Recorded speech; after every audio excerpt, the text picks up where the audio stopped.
Hi, I'm Donald Moffat. And I'm Heather Menzies. Logan's Run will not be on tonight. But stay tuned for the Charlie Brown special and the Fat Albert Halloween special. And we'll be back next Monday night.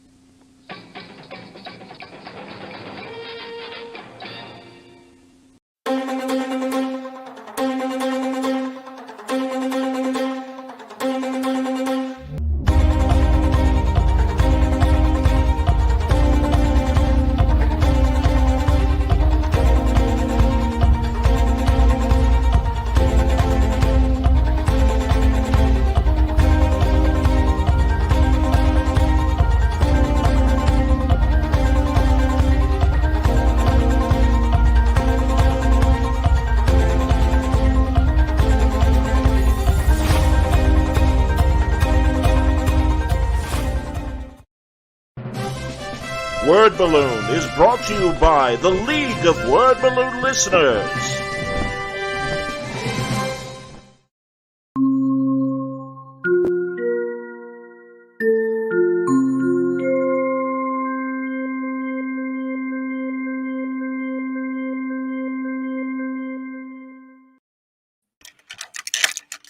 Welcome back, everybody. It's time again for another edition of Word Balloon Live. And we're doing our usual Trek Watch review of both Strange New Worlds and Secret Invasion. But in addition to that, for the second half of the podcast, we're going to spend a lot of time on Indiana Jones, The Dial of Destiny, 10 days in. And we'll see how, we're everyone's stunned at the lack of box office, but we'll get into it shortly. John here, Wayne here, Mitch here. Don't forget Terrificon coming up. July 28th through the 30th. Indeed, that's right there for the video viewers. It's right underneath Mitch's face. But yes, he's like, send money, please. Absolutely. But yeah, looking forward to that at Mohegan Sun, where we'll expand and do a lot of Star Trek talk with a couple of the panels that I'm doing and other comic creators as well. But let's start with episode 4 of Strange New Worlds. And I can't remember the name of it. Not that I care. It's the Forgetting Something. There you go. Yeah, it's kind of proper that I'm not remembering that. My name is John Suntress, and I fly the ship. I got to tell you guys, on the one hand, it was kind of a classic Trek trope, an away mission, which is good. They go to a planet. Well, they're back at Rigel 7, which is the planet that is mentioned in the cage and in the menagerie. And in fact, we see a recreation of what happened to Pike on Rigel 7 when Vina and the Telosians recreated, but put Vina in the danger as well. And, that's what he talks with Dr. Boyce about, is that, he's feeling burnt out and he's kind of bummed that this mission didn't go well. And Spock was injured in this mission and they lost 3 crew members, all this stuff. And then they're kind of, Starfleet sends them out to do a recon, and they see a delta of the Enterprise Delta, and they're like, well, what's going on? And they go down, and they suddenly all suffer massive memory loss, and it infects the ship as well. And I liked the broad strokes of the episode, but as usual, you peel the onion and you start getting into the layers, and it's like, wait a minute, like, what about this? What about that? Like, they make these dumb moves. Like, the away party goes to the planet. La'an immediately is feeling the effects of what's going on. Her head is hurting her. She's tired or whatever. And I'm sorry. I understand for the plot they got to move forward, but there's just this lack of logic. It reminds me of Discovery when Ash Tyler used to have his conniptions when his Klingon persona was coming to mind. And it's like, I got to go on the away mission. And instead of Culber going, hey man, you're like having a heart attack right now. You ain't going nowhere. It's, well, don't worry, that's fine. I'll help you. No, that doesn't make sense. And the same thing with La'an. Suddenly, oh, my head. And who the hell am I? And what's this wart on my hand? And everything. So that's just my initial, like, come on, I've got more. But what do you guys think of the show, the episode? I thought it was okay. I compared it to the Orville episode. I said that earlier to us. That Remind me, Wayne. Which one? Again, it's just sort of the concept of the General Order 1, the Prime Directive, And the same thing with Gordon when he got stranded in the past, and then he had and he adapted and integrated himself into the culture where the non-traveling Gordon said, "Oh no, you should have not let me do that." So again, it's the sort of the concept of, I thought the Orville explored the Prime Directive a little better. Yeah. Yeah. than how they explored it in this episode. And also the fact that it really, you got Zach now, the one MIA guy that was left behind, and now he's the ruler and stuff. It was just very sloppy, and that's why I didn't see the connection to the Orville episode, because as you said, no, they handled it much better and really got into, hey, I was left behind. What do you expect me to do? I've lived years here and built a life for myself, and it's built like a family and everything. Yeah, and oh man, that was fucking heartbreaking, man. That's a great episode. Mitch, what'd you think of episode 4? It was the first episode of Strange New Worlds that took me 2 viewings to get through, because I was nodding off the first time, and I couldn't believe it. I was like, oh, it started off good, and she was getting ready for the away mission, and that was okay. I was like, whatever. But it quickly descended into Dullsville when they landed there, and they were in those cages, and as soon as they started not remembering who they were, I was like, oh, okay. But then I looked at my watch, and it was only like 25 minutes into it, and I'm like, maybe even shorter. I'm like, is this going to be the rest of this episode where it's like, who are you? I don't know who I am. And then I turned it off right when Spock gave the little data pads that said, if we forget who we are, just, read this. The pad. At first, like, well, aren't they going to forget how to read? I mean, isn't it like they got dementia or Alzheimer's going on, And then sure enough, I turned it off there because I was just like, and then because I was nodding off, I was literally, my head was dropped. Happening. You know what's happened too? Every new episode of Strange New Worlds this season on my Amazon Prime, I don't pay extra for there's been no commercials. I had no commercials, so it's just a straight 50-minute show. So I used to be able to pause it and walk around or do something, but now it's like, don't go anywhere. But yeah, no, then I picked it up on the next night because I knew we were going to review the show, and I was like, oh, okay. All right. And then sure enough, they forgot how to read. And I'm like, there's a lot of things that could have gone wrong on that ship besides that. I mean, like the engine room should have self-destructed because no one's balancing the dilithium. Like Scotty, they're always got to be like maintaining stuff, like the food supply. They don't have. Well, no, the food supply is proof, so it's okay. A lot of maintenance. But do they know how to use the replicators? Food synthesizers and the replicators? The replicators, also, I don't know. How about something even more basic? What? And again, this is because these people don't understand how not only Star Trek works, but like a big ship with 400 people on it, whatever the original complement is. Ortegas is not the only helmsman. There are other shifts. Where are these people? And good Lord, when she comes back to the bridge, nobody's flying the ship. Nobody. And we've been through this. No, we've been through this before. The sizes of these people's quarters are insane. She's a lowly helmsman. She's got a place bigger than my house. And I'm like, and then when they did the far shot at the end with Pike and his girlfriend, and they showed the little windows, and I'm just thinking, wait a second.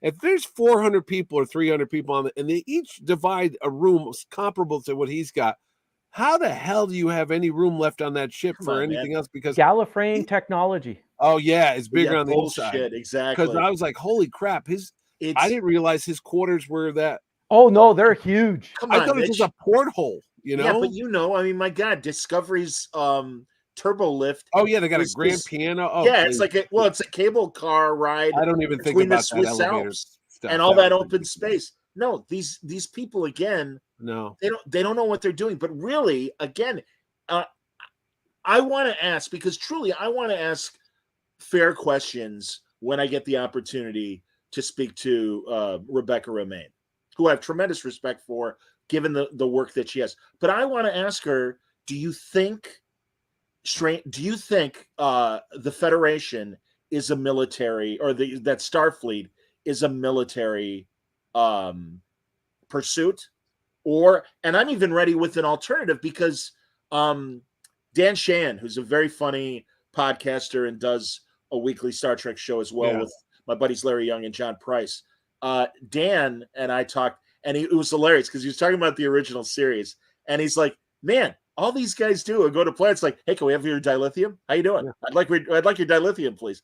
And I'm like, "No, man." I go, they're the Peace Corps, and especially given when it was created, I'm like, which, I mean, again, it's a government operation, but I would accept, and I want to hear what her thought is, and then I would follow up and say, maybe some people think of it as what the Peace Corps originally was, but again, the way they write this show, I'm sorry, is it too much to ask for military protocol and just the idea again that you got that big of a fucking ship, and you can even say, God, we're really screwed right now. All of our helmsmen don't remember what the hell's going on. Not just Ortegas, because again, she's not there 24 hours a day.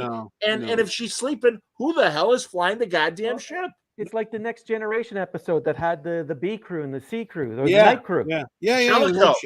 Jellicoe. I want 4 shifts. Well, here's one for you. You just mentioned Rebecca Romijn's character. We just saw an episode last season where her healing factor, because she's a enhanced person, right, made her the only one not realize when they were doing that medieval fairy book story, So how come on this episode it didn't kick in and help her out, and she was one of the first people to start forgetting what's going on? I'm like, wait a minute, doesn't she have like this accelerated metabolism? Shouldn't she have her healing factor kick in? Sure. Selective healing That's factor. nitpicking, I know, but I was like, wait. And how did Ortega suddenly remember? Because she's just a human. Well, I think she just kind of conditioned herself. And again, luckily the computer was there. And that's okay. I didn't mind that. I didn't mind the computer stuff. But yes, I mean, of all people, Spock couldn't have he's like the most computer guy on that damn ship. Yeah, but also, like, I again, like, Spock makes this massive bonehead move of, hey, let's go into the asteroid belt. Yeah, that didn't make sense. Come on, exactly. That was nuts. I mean, that's why I'm like, where is the quality? I hate to be this kind of jerk, but where is the quality control of these stories? But his reason was because the asteroids would provide shielding against the radiation. Or you could just move out of orbit and have a safe distance. Or they could put on that big sensor dish that they have on the front of the ship and like detect some type of radiation and going, hey, don't go over there. Because they figured it out at the end. And then they didn't even set their phasers to destroy the meteorite or whatever the hell, the asteroid. They just pushed it out farther so some other person would have to deal with it down the road. I'm like, why didn't you just blow it up? Well, no, they did that because they saw it done in Picard. I was going to say the same thing. They saw Terry Metalis' solution, and it's like, hey, that's cool. Let's throw stuff. That's what they did. I just thought it was the Picard maneuver. Whatever. And again, and this is another problem, they take the unique and make it mundane. That was a great, fun thing to see in Picard, and here it is in Strange New World. Oh, we can all do it. Surviving in a transporter beam, as I've pointed out on other episodes. Oh no, we can all do that. No, man, that's what made Scotty brilliant. I mean, there's these individual things. The other thing too, regarding memory loss, what this episode reminded me of was Conundrum from Next Generation, which was when the alien pretends to be a crew member. Oh yeah, and he blankets amnesia, and they think they're fighting a war with a much less advanced, enemy and everything. Yeah, and I like that episode. But yeah, I mean, and the thing is like, no, our personal memories are repressed, but we could still do everything that we need to do because somebody's got to fly the ship. But they were reaching for it though. The guy with the tattoos and I carry the feeling of the pain, even though I don't remember who these people are. And I'm like, all right, I guess it's nice. I guess it's well written, but here's the deal. I don't know this guy because he's just a random guest star. So you really have no connection to him. So, I mean, a sob story, wah. I don't care. I mean, it's terrible, I guess. I so hear you, Mitch, and I agree. But I also think, there was the the Roman planet, bread and circuses, when they met all the people that were former slaves living and hiding and stuff. So there's always been guest stars. But to your point, at least we had a B plot of what was happening on the ship while they were down on the planet. Yeah. So at least we got more involved. And also, finally, in the 4th episode, hey, look, Captain Pike, you actually have stuff to do. He's actually on the show. Yeah.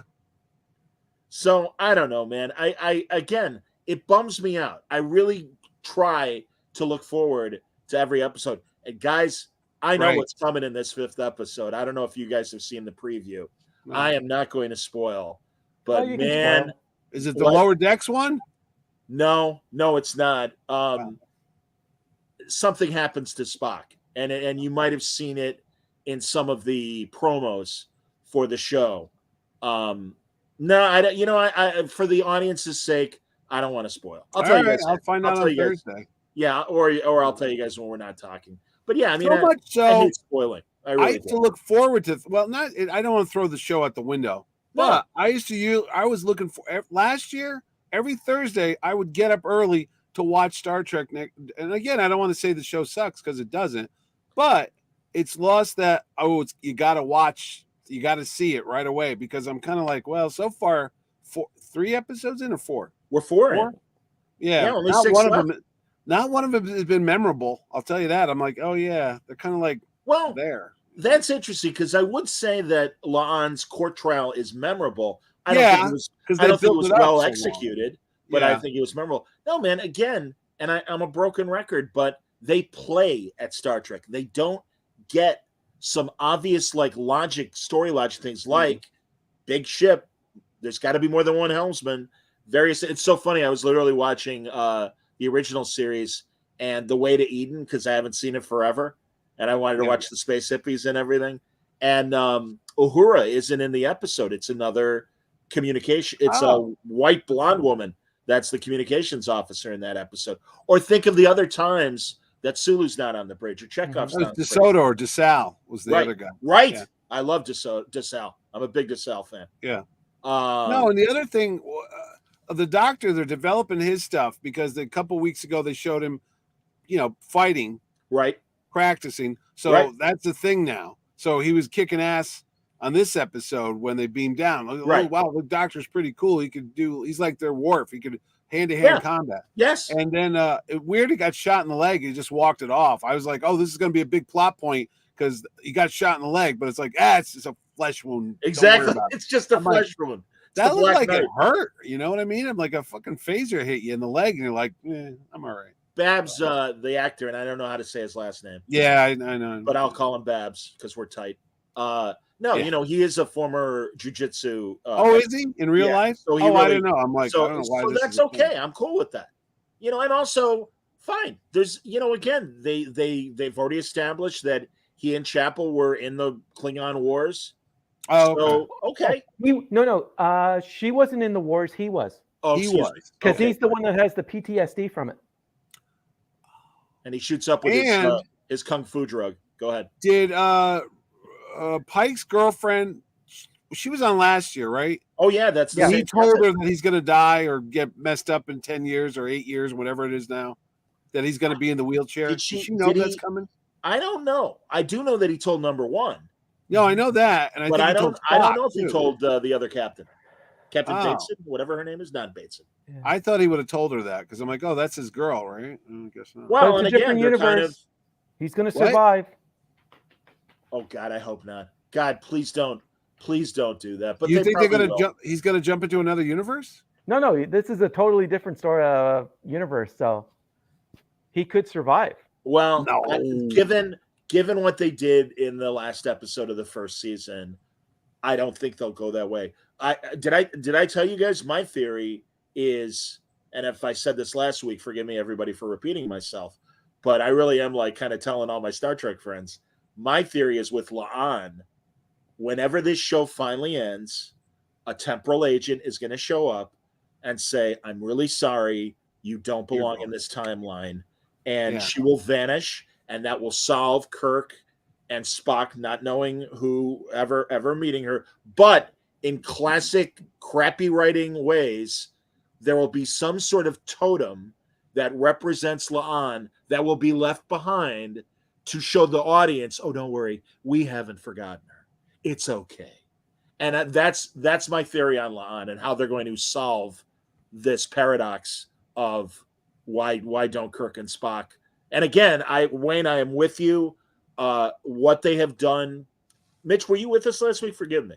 No, I was. Okay, you were. Yeah. I mean, again, pushing this stuff 30 years ahead, I'm like, yeah, you're right. This is a different continuity. Whether they want to admit it or not, they have made those kind of changes where it's like, it's impossible for it to line up with TOS. But the fact that, again, they pick and choose, and that's okay. That's what Galactica did with their reboot. It's okay. But they weren't jerks about it and admitted right at the front, hey man, we're doing a reboot. Whether you like it or not, we're doing a reboot. And that's my objection and frustration is not only do they play with Star Trek, I think like they kind of play with the old audience.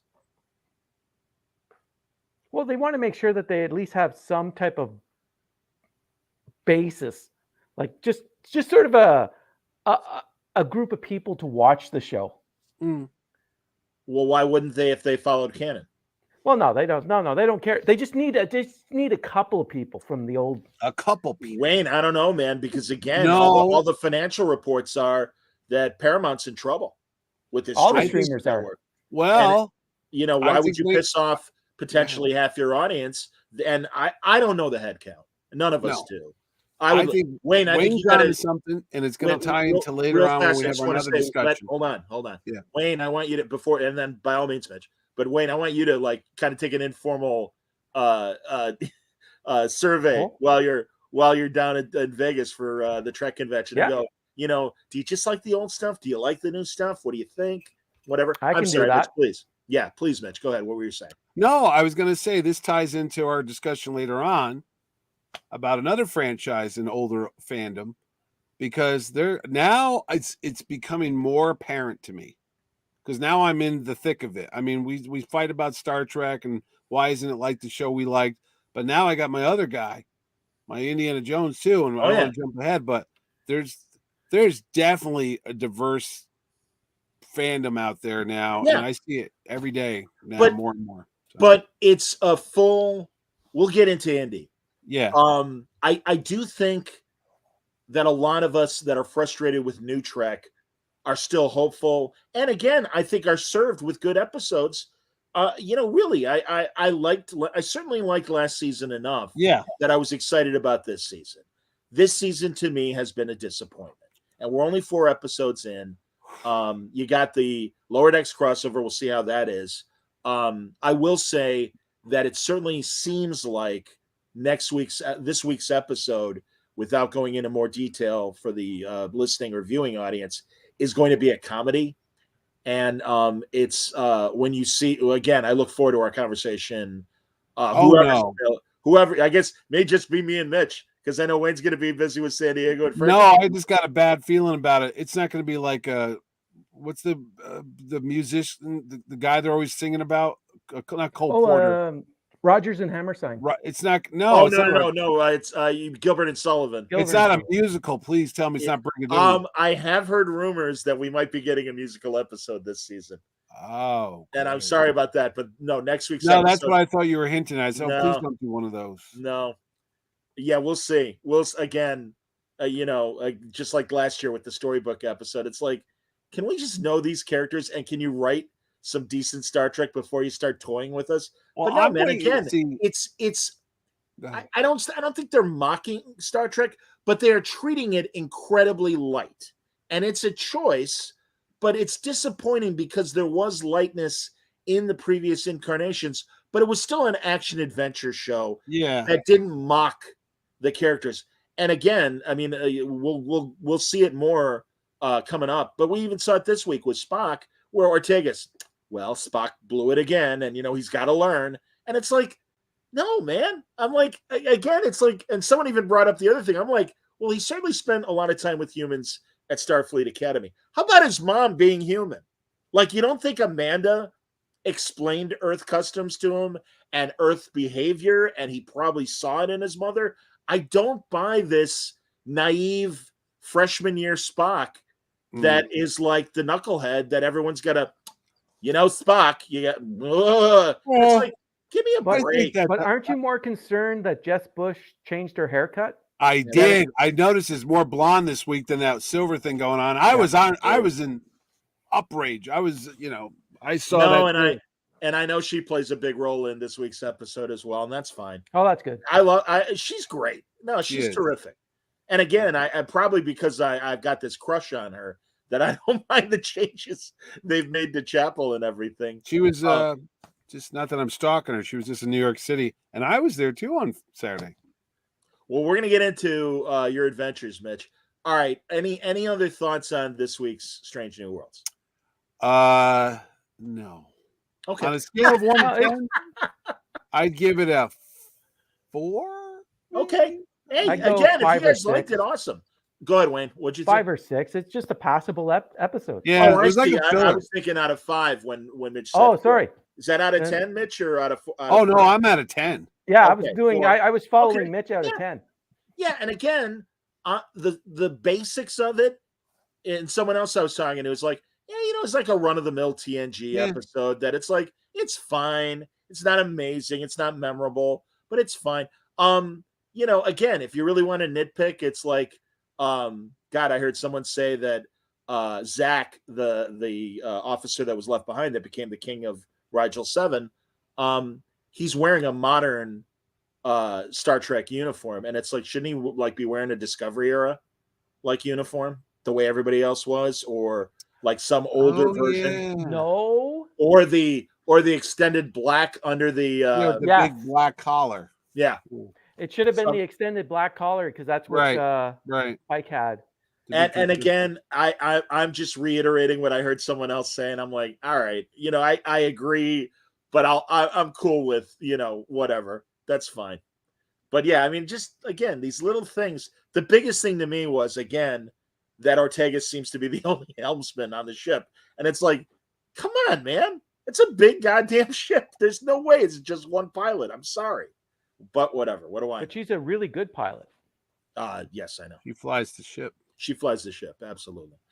Secret Invasion, I'm still digging it. This week's was a little slow. Last week's was a little slow. Yeah. I'm getting into it now. That's another one. The first episode I fell asleep in, but now I'm awake during it, so I'm like, hey, because it's not that long. It was like, it was like 35 minutes. Under 40 minutes or whatever, or around 40 minutes. Was it? Really? I thought it was short. Could be. It was definitely. It was over. It was definitely over a half hour, and I thought it was 35, like 35 to 40 minutes, or whatever. Yeah. But no, I mean, I still like it. I don't mind a slow burn if it's interesting. I mean, it was a little in this episode, but at least it opened up with interesting ideas, like Fury's wife apparently being a Skrull, and him knowing it, which is weird but interesting. Well, no, he's open to it. I guess so. He likes the Skrulls. He's like get your freak on, Nick. Sexual, just like Lando was in Han Solo. Hey, yeah, Lando liked the robot. Lando liked the robot, like Captain Kirk. Oh, Captain Kirk. He's cool with it. Yeah, no, that was interesting. I love Olivia Colman. I wish they gave her more to do this week. Olivia Colman was good. I like the British guy that plays the good guy Skrull. He's Australian. Oh, is he Australian? I like him a lot. Ben Mendelsohn. Ben Mickelson. He's excellent. Yes. I don't have much to say other than I wish a little bit more happened last Wednesday. I'm not sure if Gaia's dead. You're not sure who's dead? I don't think that. Amelia Clark? Oh, Gaia. No. Gaia? Yeah, the Game of Thrones. She got shot. It looked like it was in the shoulder area. Yeah, like an Indiana Jones shot. It's like, what? Yeah, so if you're going to shoot, go to the head. Lower. Go a little. But then again, she's a Skrull, so maybe her heart's over on her stomach. Like Doctor Who or Spock. Absolutely. Spock. Yeah. You don't know where. Still. But no, they're building a super Skrull thing. I love that idea. Kind of cool. And not Norm Macdonald. What's his name that played the first officer from Enterprise C? Oh, yeah. I know. Gilmore, yeah, Shooter McGavin from. He's on it. Yeah, McDonald is his name. Yeah, Chris McDonald. Chris McDonald. Yeah, he's always cool. But yeah, I'd rather it be Norm Macdonald. Hey, how you doing? That would have been funny as a Skrull. Yeah, we got these Skrulls all over the place. It's so serious, though. I wouldn't mind seeing a Well, little action. Yeah, no, now you isn't don't. that You can't. interesting? It, Go ahead, it's a Wayne. spy thriller. There's no. It is. It's a Tinker Well, Tailor Soldier Skrull. That's Yeah. what you it's can called. absolutely. You could put in a little more humor. Yeah, a Isn't little, that yeah. interesting? Those are the mirror opposites. Strange New Worlds and Secret Invasion. Yeah, I'm like, Strange little New bang Worlds, bang, little action here. tongue firmly in cheek, pretty much every goddamn episode except for maybe when Una was on trial. And yeah, I don't know, man, because I would say that about the third episode, the first episode, and the fourth episode of Star Trek this week, or Yeah. in general this season. So Yeah. yeah, crazy. Yeah, again, I don't. I mean, what I'm curious about is, I hope there are more surprising reveals.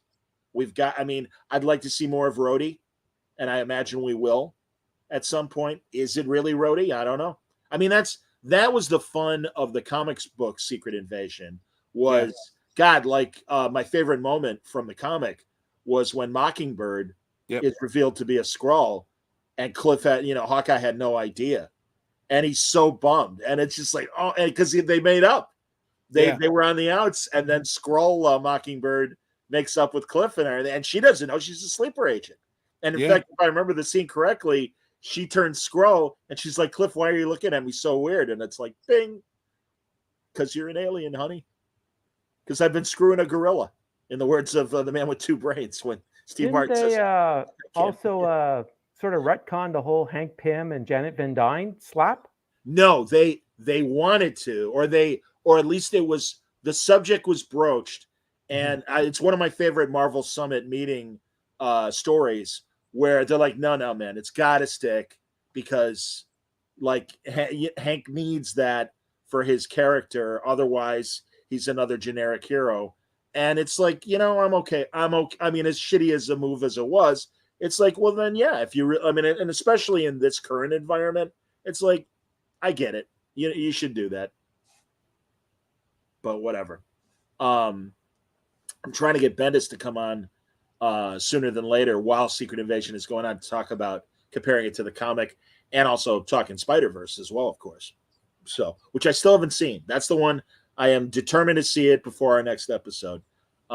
Hey man, but here, unless again, more talk about Secret Invasion before we move on, guys. No. Okay. I've been underwhelmed by most of the TV lately. It's not been like, oh God. Honestly, man, and I turned Chucky onto this show.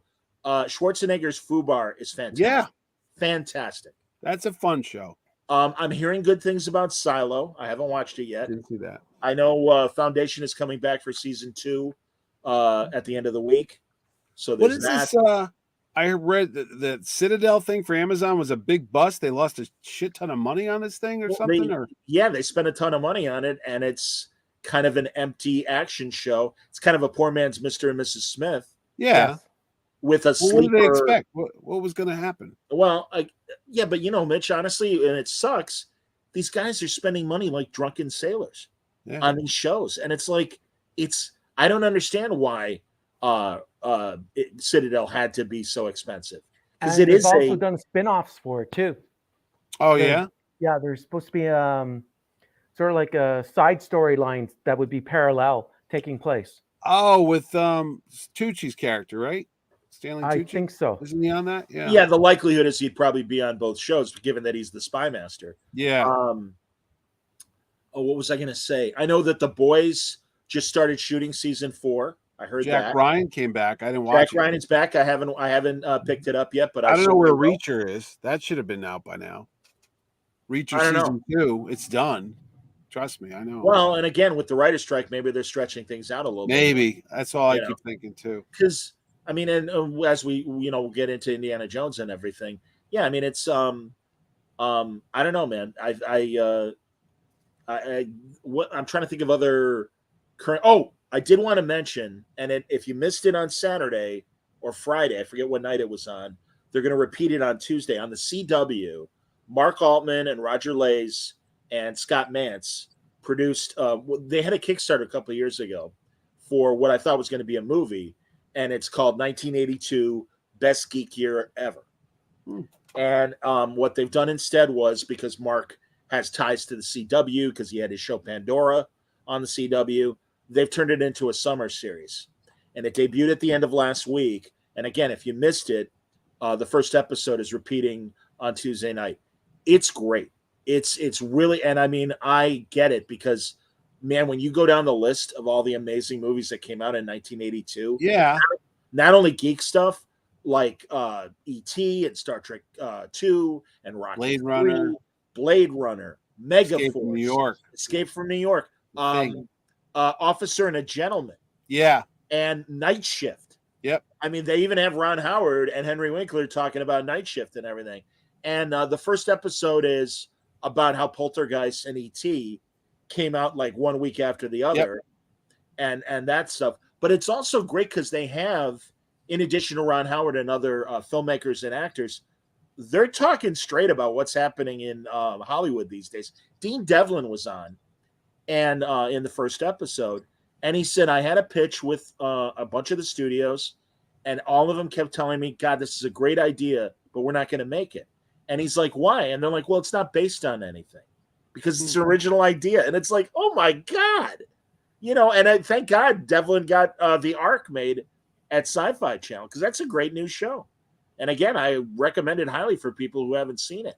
But it truly, I don't know if there's only going to be 4 episodes. I think there's only 4. I think I invested in that Kickstarter because I did get a DVD that had 3 episodes of this, and it talked about, and it was Altman. That's why I backed it because I know Mark, and I got it like I don't know, last fall maybe, and it has all those things. It's like the sci-fi movies, and it talks about all the, whatever, I can't think of them all now, but they all came out, and then yeah. I think the one you're thinking of is In Search of Tomorrow. That's it. That's the one because it's the same guys because they've done In Search of Tomorrow. Which there's a second one coming out, which they're going to focus strictly on Aliens, the franchise. Okay.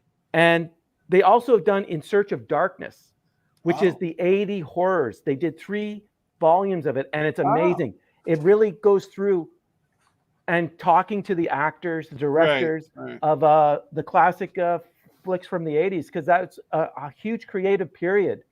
If you look at it from both the science fiction and the horror movies that were coming out. Everything.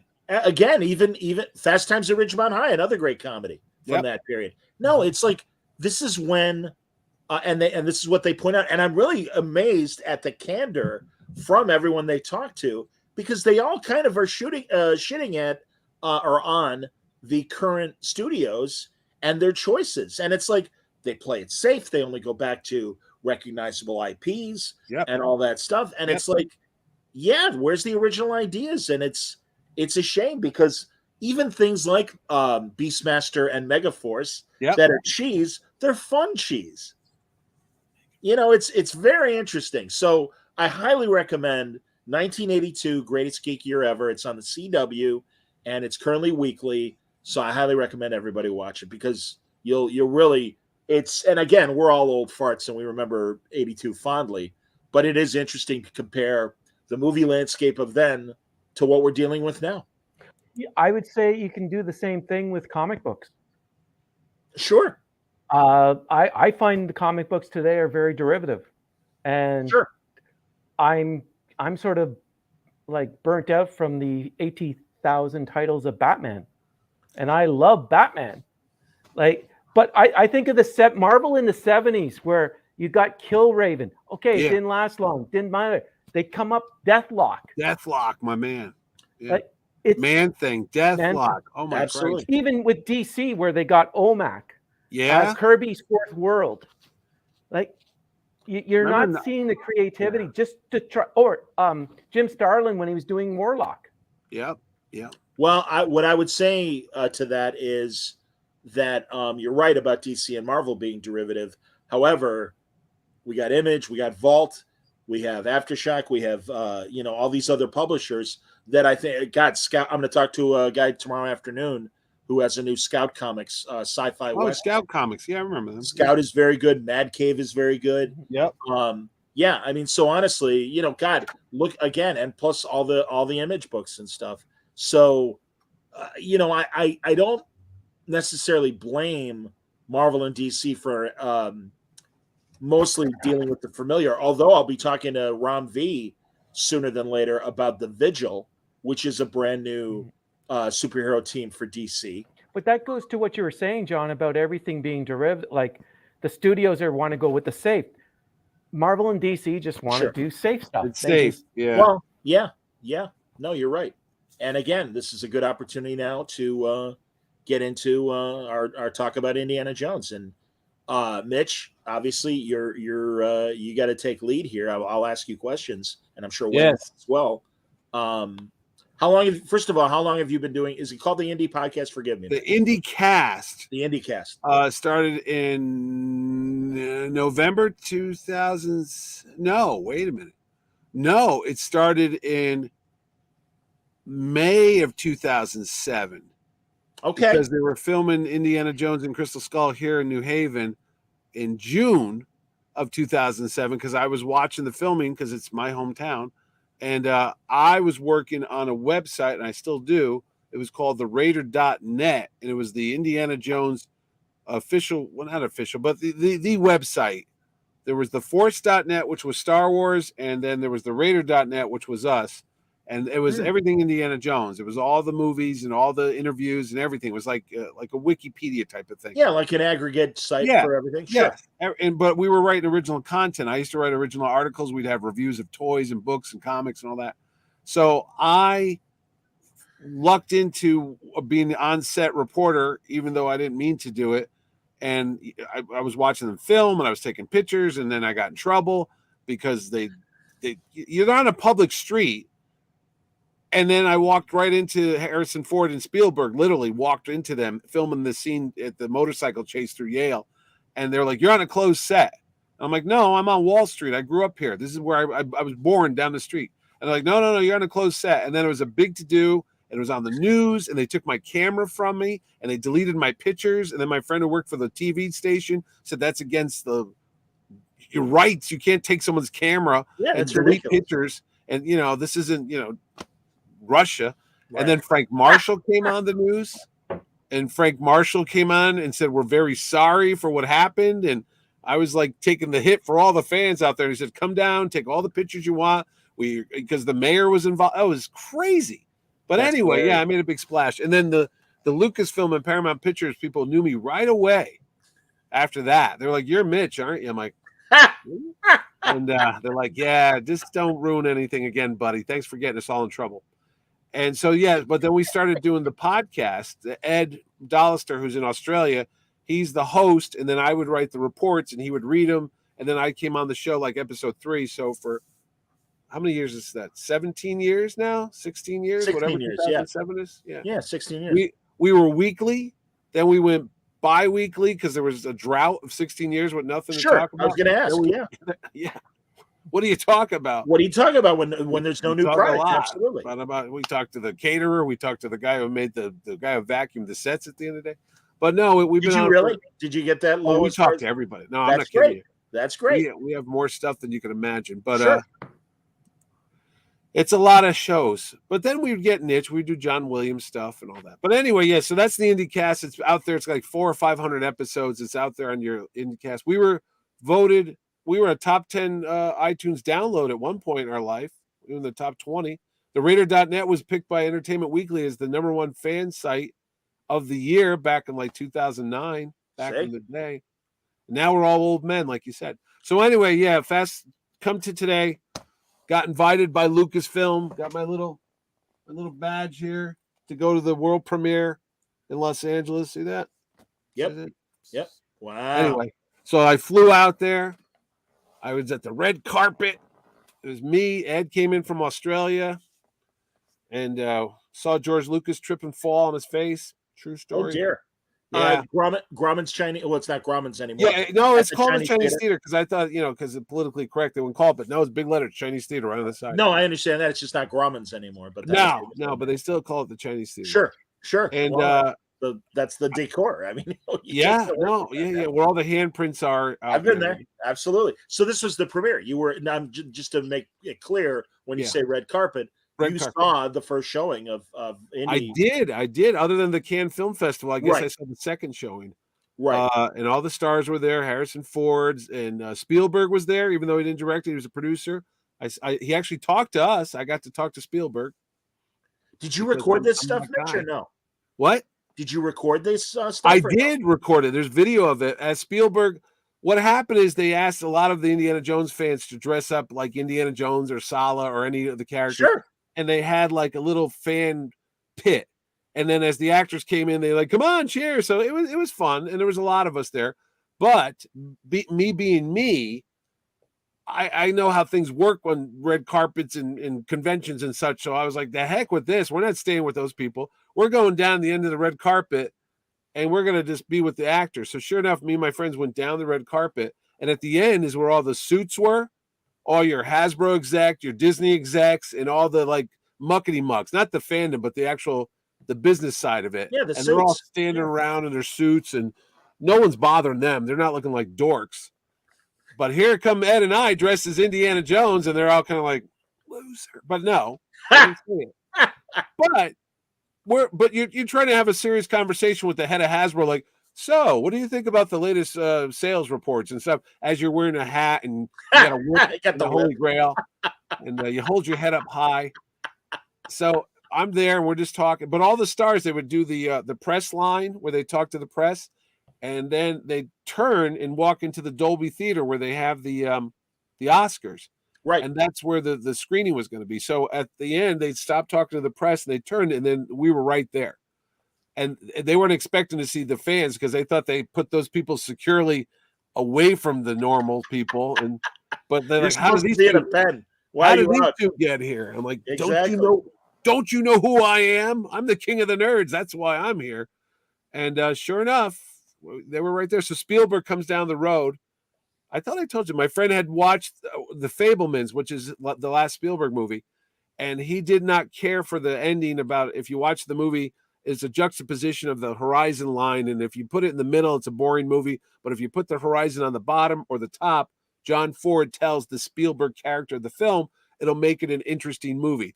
So at the very last shot of The Fabelmans, the character that plays Spielberg is walking down the street, and he goes, life was going to get very interesting for me. And then the camera jostles and it moves to the bottom, so the horizon goes to the top, as if to say, it's all a movie and it's all whatever. So my buddy didn't like that they broke the fourth wall on that. And I'm like, it is what it is.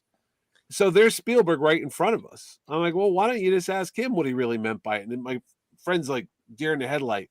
And I go, hey, Steve. And this is on video because you can see me. And Spielberg stops and looks, and he sees us in costume. He's like, hey, look at you guys. How the hell? Oh, that's nice.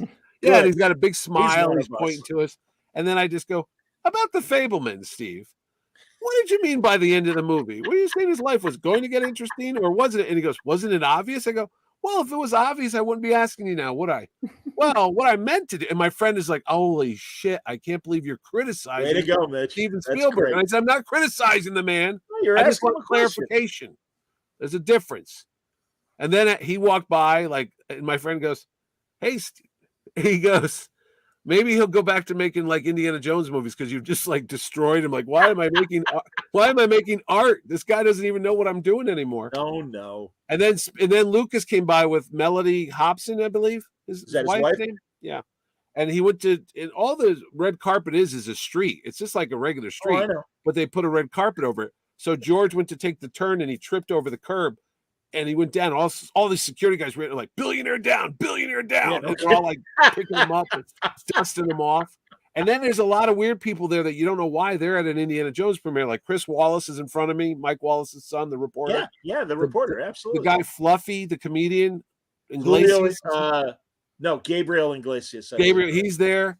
Bunch of other actors. We think Ed Sheeran, the singer, was in front of us. Oh, sure, Red editor Ed Sheeran. Yeah, I took it. I go, who the hell's this guy? Because you'd see like he's a celebrity fan. That's cool. Yeah. So anyway, then Karen Allen, everybody there. So the movie goes in. We all sit down. We take our seats, and then they bring out Spielberg and Kathleen Kennedy and Frank Marshall and Lucas, and they said, hey, and Harrison Ford, obviously, and everybody's there and everyone's clapping. Now, I had been to the Black Adam premiere in New York with Ordway, but there was a different vibe in this one. That one was like, what's happening? This one was like, yeah, this is going to be great. Sure.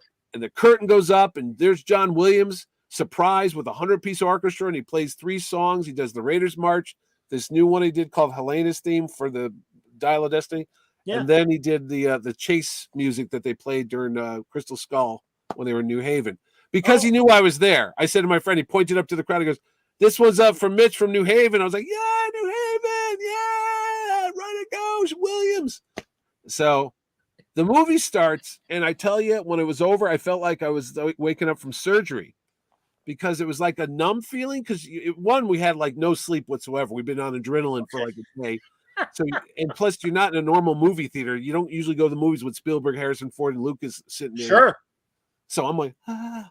Yeah. But I was like, oh, okay. I guess that's what they did with it. Because like I told a lot of people, the movie that you make in your head, and this is what the problem we have with all the Star Trek and all this decades of fandom, we have in our brain, you have a different version, and Wayne has, and Franco does. We all have different Star Treks. We all have different Star Wars in our head. We kind of picked and choose what we liked over the years, and we've mashed it together. And this is what a good movie should be. Yes. So I'm watching Indiana Jones, and I'm like, well, this is what I thought was going to happen, but this doesn't mean they're going to do that. Sure. So if it doesn't equal your expectation. Yeah. You're immediately like, well, I got to reconsider this. So let me process this. It's not what I thought.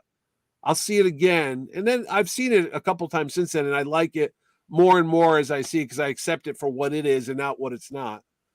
And it was just, and then afterwards, Ki-hee Kwan, Short Round, Academy Award winning, my buddy, texted me, "Come to the after party." And it looked like a bad episode of Big Bang Theory because we all run down the street to the Roosevelt Hotel. And all I'm thinking is, isn't this where they killed Bobby Kennedy? So we go to the Roosevelt Hotel, and I'm like, okay, guys, this is how I work it. You walk in like you own the place. Don't you stop for anything. We're going right into the after party with Harrison Ford.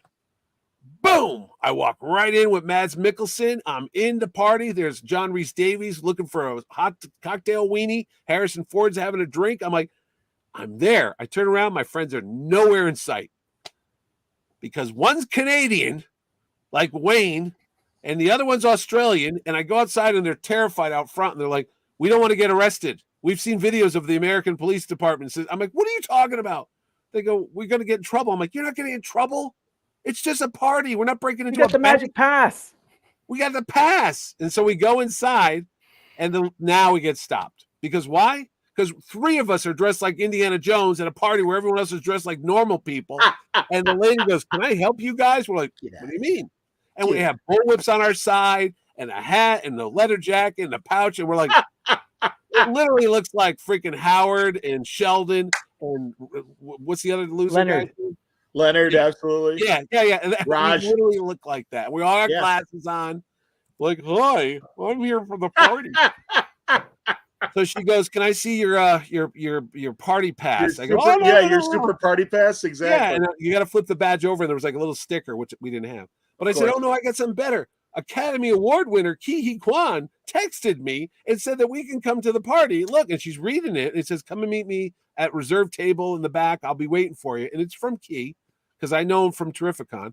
Sure. So what is the Canadian guy, Les, say right in front of the girl? "How does she know that you just didn't have one of us text that to you?" Hey, dumbass. Shut up. Yep. And then she kind of goes, "Ding! Hey, that could be right. This guy could be a stalker." "Well, sir, I'm afraid you can't get into Wally World." I'm like, what? So we had to stand off to the side. She goes, "You can stand here and call your friend, and he can come out and get you, but you can't go in there." I'm like, and there's Harrison Ford literally like 10 feet away from me, like Laughing. Yeah, like, look at those 3 losers. I'm like, "Hey, Harry." No, I hear Mitch. I've had that problem. I know.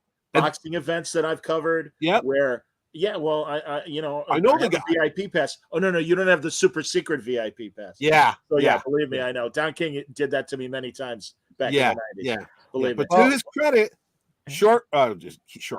Ki-hee Kwan, like after 20 minutes of standing there like a bunch of idiots, I call him up and I go, "Hey, buddy, we're out here. Where the hell are you?" And then he's like, didn't answer. I'm like, forget it. Let's go home. Boom, phone rang. It's him. "Mitch, where are you?" I'm like, "I'm over here. Where are you?" So we couldn't find each other because why did I not realize there's 2 food serving stations? I'm like, "We're by the food." And he's like, "I'm by the food." I was like, "No, I'm by the food." And then it dawns on me there must be two of them. And I go, hey, Key, walk towards the red carpet. What are you talking about? Walk towards the red carpet. And then suddenly at the very end of the red carpet, like on the other side of the damn ballroom, I see a guy waving. I go, Key. And he comes running, Mitch. And we're hugging each other. And now I'm like, look, this is my friend, Oscar winner. Key. Oh, did you go back to security and go? Oh, yeah. right. They were looking at me. I go, my friend. So next time, good don't for stop you, me. Mitch. Good Oh, for yeah. you. Oh, I threw, and I go, Key, where's your Academy Award? He goes, oh, I bring it with me everywhere I go. I left it at the table. I go, really? He goes, no, what are you, stupid? I'm not bringing that around. I'm like, I literally thought he walks around like open doors. It's Key. Like Mr. T used to have the gold plate and the knife and fork hanging from his neck and everything. Oh, my God. Fantastic. I literally thought he had it with him. Like, Harrison, look, you ain't got one of these. So we hung out with Key. We took pictures. And then my friend starts asking him for Funko Pops for short round. I'm like, no, don't do that. Could you get me 12 of those? If I send them, can you autograph them? No way. Yeah, the Canadian guy. All right, you got to lose these guys. And I'm like, don't. And you see Key's face, like, of course. He doesn't know. He's like, I don't know. They made one of me. If I send you 12, can you autograph them and send them back to me? And he's like, yeah, I don't. I'm like, oh God, it's going down. And then Quan says to me, hey Mitch, have you ever met Harrison Ford? And I go, actually, I have. It's a bad story, but he's right. And he goes, okay. And I'm thinking, oh, this is going to go bad. Remember you. This is going to go bad. I'm going to see Harrison Ford after 24 years, and he's going to be, you're the guy that took a picture of his eye because you had the camera backwards, which is another story. But all I keep thinking is my nerdy friends are going to make it bad because one's asking for Funko Pops and the other one's like deer in the headlights. And I can see Harrison Ford just like slapping all three of us, like, get the hell out of here. Get out of my party. Like a rich guy with the Stooges. Exactly. Right? Triple slap. Get the hell out of here. So I actually put my hand on Key's shoulder. I said, thank you, Key. We're good. And then my little brain was like, I can't believe you just did that. But something inside said, just walk away. You knew your group, Mitch, and you didn't knew my group, my buddies. I understand. Well, you had the wrong Canadian with you because I had no problem walking in there. Yeah, I know. So we left and we ended up doing the In-N-Out Burger and recorded a new episode of the IndieCast that you can. All right, wait a minute. So are you on the IndieCast? Yeah. I know you shot video. Are you including these audios like with Spielberg? Oh, yeah.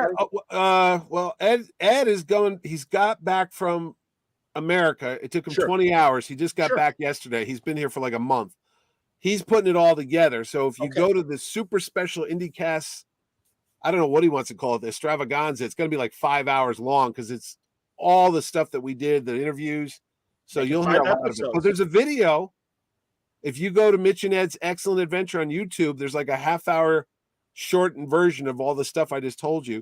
All right. Is that the title of the video, or Mitch is that and Ed's Excellent Adventure is the name of the show? What channel is it on, Mitch? It's on YouTube. It's just no.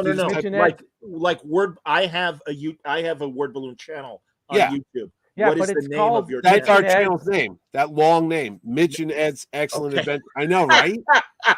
Okay. That's why we don't have a lot of. I tell Ed, shorten it.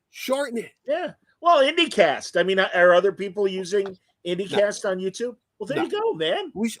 I'm call Ed now and tell him. But anyway, I don't know what time it is in Australia right now, but yeah, man, let him. It's 16 hours ahead of me right now. So I was told there'd be no math today. It's gonna be. It's like Christmas there right now. It's tomorrow. It's Christmas 2017. We don't know. Yeah. No. But anyway, yeah. So you can watch the video of Spielberg and a lot of that. So that's all on there. So all right, all right, Mitch. I want to make a banner so people can find your thing here. All right, again, what is the YouTube channel's name? Mitch and Ed's apostrophe S. Yes. Excellent Adventure, just like Bill and Ted. Sure.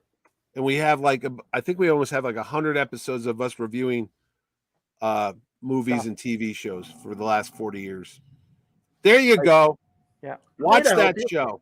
No, man, you know what? Come on. Seriously, man. It's fun. I love that you've been doing this as long as you have. Yeah. And again, you're a legitimate Indiana Jones expert. I am. Let's get to the movie. Okay, but anyway, real quick on that. No. If you've got really quick, just watch the first. Ed kills me every episode. Watch the first 15 seconds of every episode, and you'll see a new way in which I die every week. It's the best part of the show. All right, anyway, go ahead. No, okay. That's Plug's over. see, Langley just subscribed. Thank you, Langley. See, there you Thank go, you. man. No, everyone is loving these stories. Yeah. And truly, I'm much as I did the Oh Yeah podcast where we all BS'd for a while and then we got to the Flash review. Yeah. As far as I'm concerned, this is going to be 2 audio episodes. First 40 minutes will be about Star Trek and Secret Invasion, and then 40 minutes later, all right, now we got the Now we can talk indie. Yes. Now, yes. All right. So, Mitch, I'll let you lead still. Out of 5, however you want to rank it, even in order of Indiana Jones movies. Okay. Where do you put Dial of Destiny? 4. It's almost the way they came out. Raiders Temple, Last Crusade are almost the same, and then this one, Dial of Destiny, and then Crystal Skull. Okay. But when I reviewed, like out of 10, you know, 10 being the greatest. Yeah. I gave this one, I think I said I gave it a 7. Okay. And people are like, why?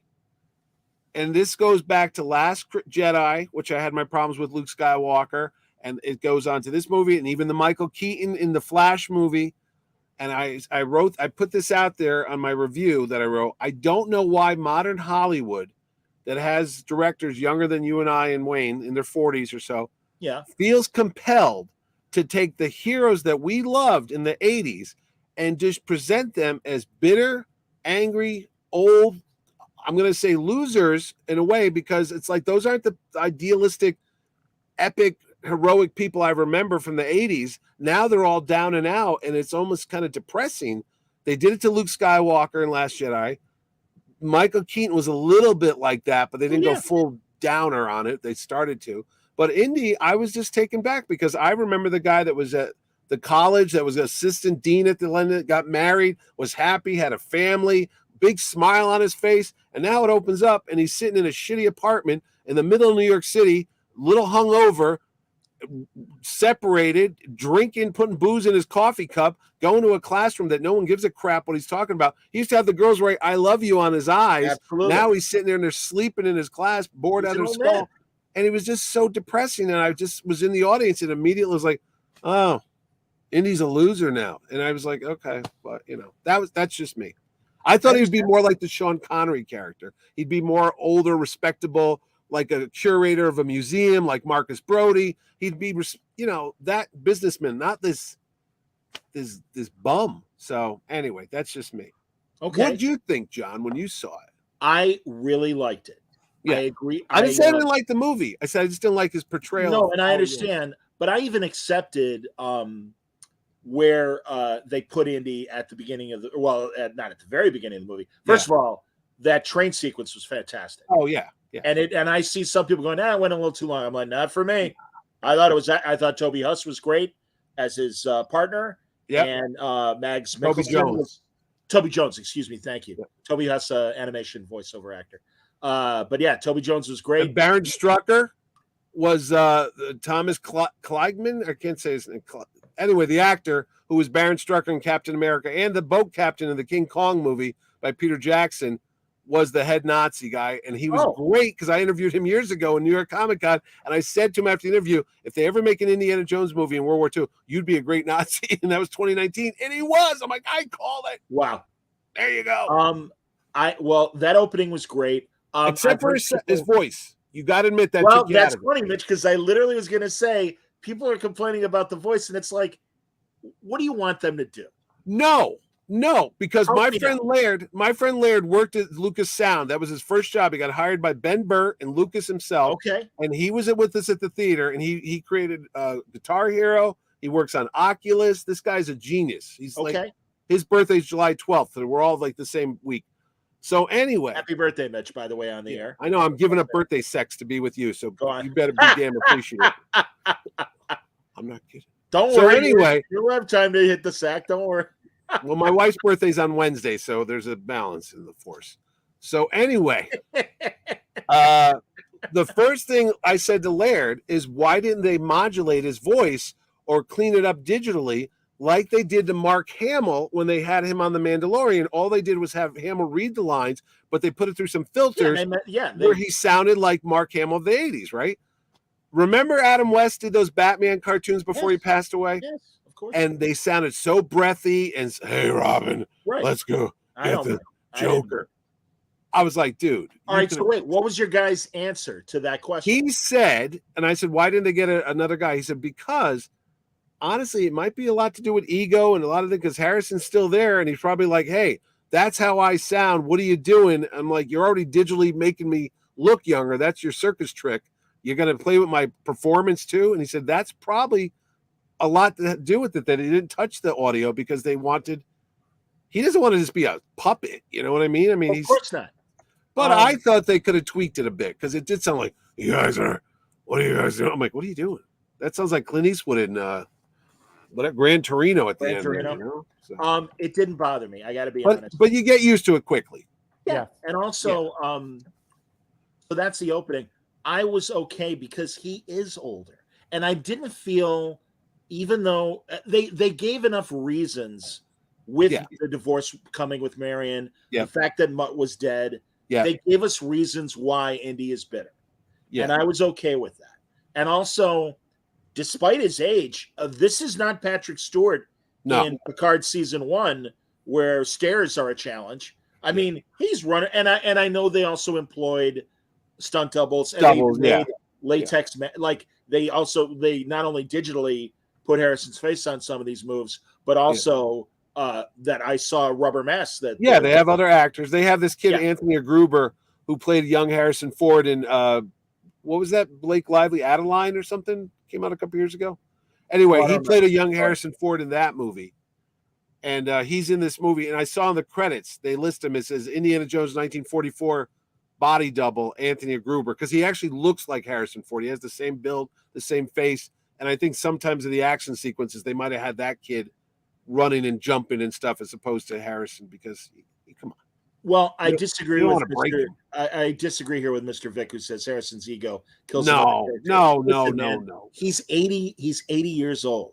I first of all, and I'm curious what you, because also we still haven't gotten Wayne's opinion, but I'm firmly of the belief that in a few years they will reboot Indiana Jones. Oh yeah, because it's too great of an money IP. on this. Yeah. But Harrison's too old, so it's okay to close the book on Harrison's version of Indy. You know, when they bring it back, because a friend's like, well, aren't they going to keep going further? And I'm like, man, the character's like, however old he's supposed to be in 69. He was born July 1st, 1899. There you go, man. And so it's like, all right, it's time to go back to more World War II stories or pre-World War II stories, and let's see Indy in his prime again. Wayne, I'm sorry, please, your thoughts on the movie. I thought it was up there with Last Crusade. So for me, it would be Raiders, Last Crusade, Dial of Destiny, Temple of Doom, Crystal Skull. I thought the humor, the music, it hit all the little things you wanted to get out of an indie movie. And it seemed that all the odd number movies have Nazis in them, and that's what makes it good. And they have John Rhys Davies too. Yeah. Oh God, it was so great seeing Sala. Yeah, he was. And listen, Phoebe Waller-Bridge, is that how you say her name? Yeah, she was fine. And truly, the haters. Oh, bullshit. Well, here we go again, and a woman is showing up. A male lead. Bullshit. So sad. Bullshit. They gave Harrison Ford plenty to do, and she was a capable accomplice. Yeah. We want a capable accomplice. I wish they gave Ray Winston more to do. In Crystal Skull. Yeah. And it's like, and again, Toby Jones was great. Yeah. What they gave him to do. But it's like, no, it all, for me, it all made sense.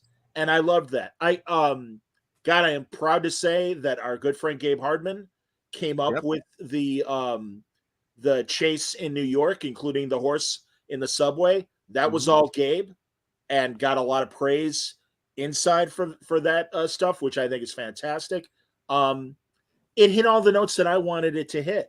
And I consider myself a good Indiana Jones fan, maybe not to the degree that you are and that I am with Star Trek, but I can see, Mitch, you're certainly deeper and everything, but I really liked it. And again, I would agree with Wayne that to me, it was the number 3 movie behind the original and the Connery Last Crusade. Thank you. Last Crusade. Yeah. And again, I mean, Temple of Doom is wacky. It's like it is. Yes. And man, like that dinner scene. Ooh, chewed monkey. Oh yeah. Like, and truly, Gabe and I talked a lot Friday before I saw the movie. Right. And he's like, look, every movie has every indie. Oh yeah, they're very has their uneven. moments. Yeah. Yeah. Which is fine. But no, Yeah. I really liked it. And also the big conundrum is, why isn't it performing well? And thoughts, Mitch? All right. Well, I got my You two came up with your boys, list. 23 and 25. They both saw it. 25-year-old saw it with me on Saturday. He liked it. And when we went to the theater, we saw it at the big giant IMAX in Manhattan over at Lincoln Square. Sits about 500 or 600 people. Like, it's huge, you know? Tickets like $30 to get in there. It's crazy. So we go in there and it's full. It was Saturday night, and there must have been about 400 people around. We went to the 4:00 show. Was and this I'm like, the wow. first? Was this the first day, Mitch? No. Or what? Oh, this is what, week 2 it's been on. Yeah. Oh, so this was just this weekend? This is this weekend. Yeah. Keep going. Keep going. So I'm figuring, Indy's going to get a good box office this week, because here we are on the second weekend it's open, and there's about 400 people out of 500 seats on a Saturday at 4:00. That's a good indication, you know? Then I checked the box office report. It got beaten by something called Insidious, which is a shitty horror movie with Patrick Wilson. That came in at 15 million. Now, typically movies, you know this, if it's a $60 million opening weekend, typically you're going to get half of what you got the following week. So Indy should have made about 25 million. He made 8 million, which is like crazy. It was half of what they thought they were going to get. So they're $300 million to make, probably another 300 million to market it and produce all this stuff. This movie had to make about almost 800 million At least, or more to be profitable. Right. It's not going to make 300 million the way it's going. And I'm Well, like, it's that. I was going to say, here's why. Go ahead. That theater that I was in, mostly 40, 50, 60, 70-year-old people were in that audience. I mean, older audience. Sure. You're not getting teenagers. You're not getting kids that want to go see an 80-year-old action hero, because honestly, when I was that age, I wouldn't want to go see an 80-year-old guy on a screen. If I was 10 years old, I would have been like, what the hell is this? That's interesting, because real fast, I would say that John Wayne was, you know. Did you go to John Wayne movies when you were a kid? Yes, I did. Did your dad take you? I was taken by parents, but it made me like John Wayne, and I liked his output in the 70s, not only the Shootist, but Big Jake and Chisholm and some of these others. Yes, Mr. Cogburn, you know, True Grit, obviously. Right. But I was going to say real fast, the box office, it's just under 250 million. Yeah. Internet, completely worldwide. Yeah, worldwide. And I hear you.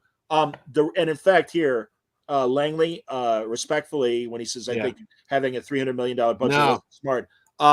There's a reason why it costs that much. You might have heard of it. It's called COVID. And Mitch, you might have more information, but I got a lot of this from Gabe, I'll be honest. Oh, yeah. They had to shut this production down. Well, that was the thing. And also, like, they were ready to shoot what happened in Morocco. Yeah. They were going to shoot it in India. Yep, that's true. But they couldn't risk it because of the COVID outbreak. And further, as you well know, Mitch, Harrison Ford injured himself early on. So those kind of delays. Yes. And those kind of delays and having to suddenly move the production from one country to another, that costs money.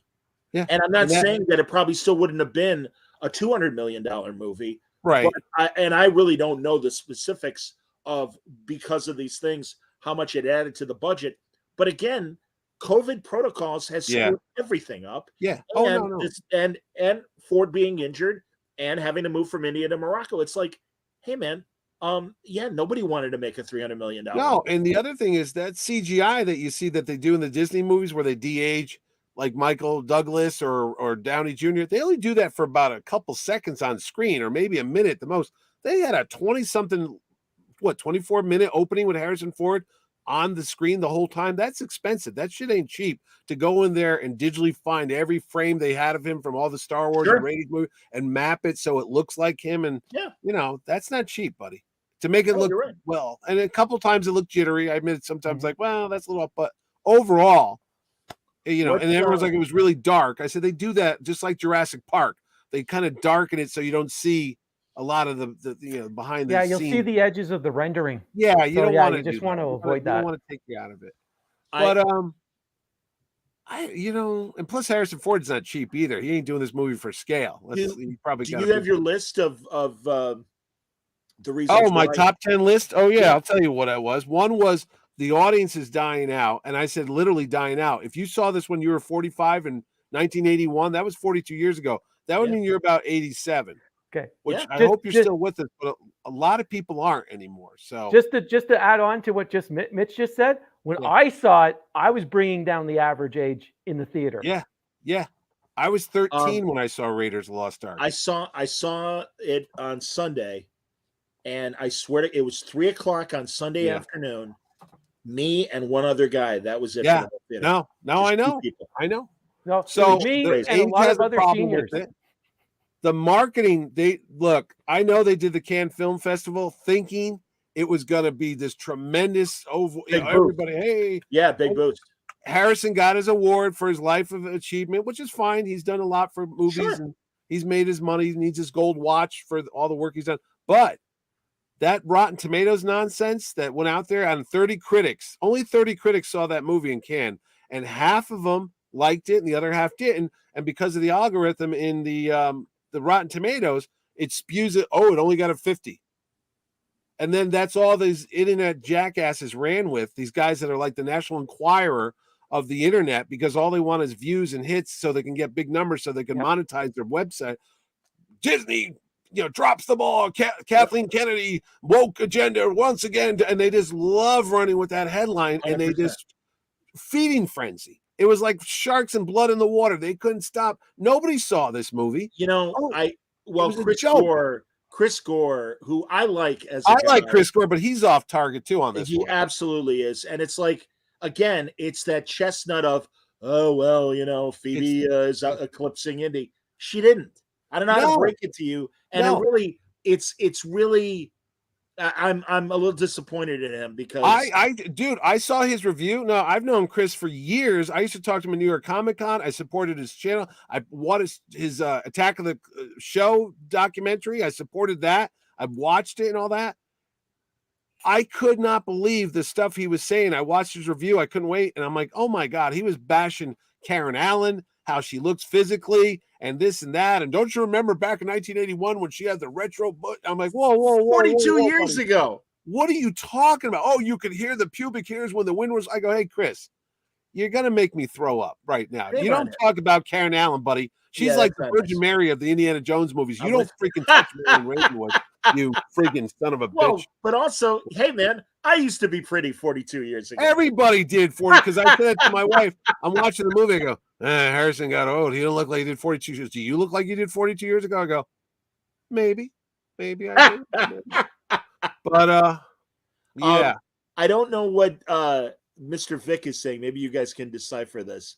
I never saw one John Williams movie in the theater. Oh, is it John Wayne? John Wick? JW? John Williams? John Wick? John Wayne. Oh, John Wayne. Wayne. Oh, I thought he meant John Williams. All right. Here's an idea. Type out the words, please. Thank you. Yeah.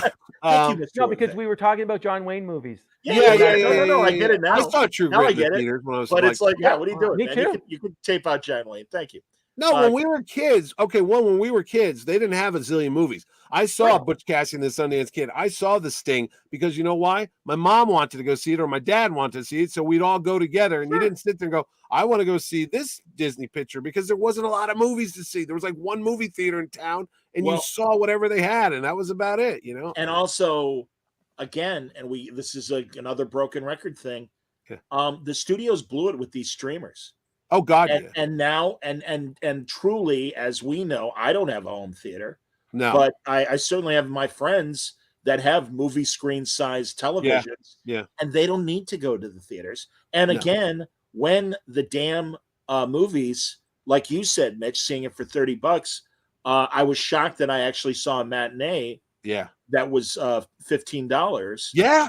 And that's again even $15. That's crazy for a matinee. And also $7. Right. Well, and further, you used to, or compare that to a month streaming, which is that much or even cheaper. Yeah. And the amount of entertainment you get.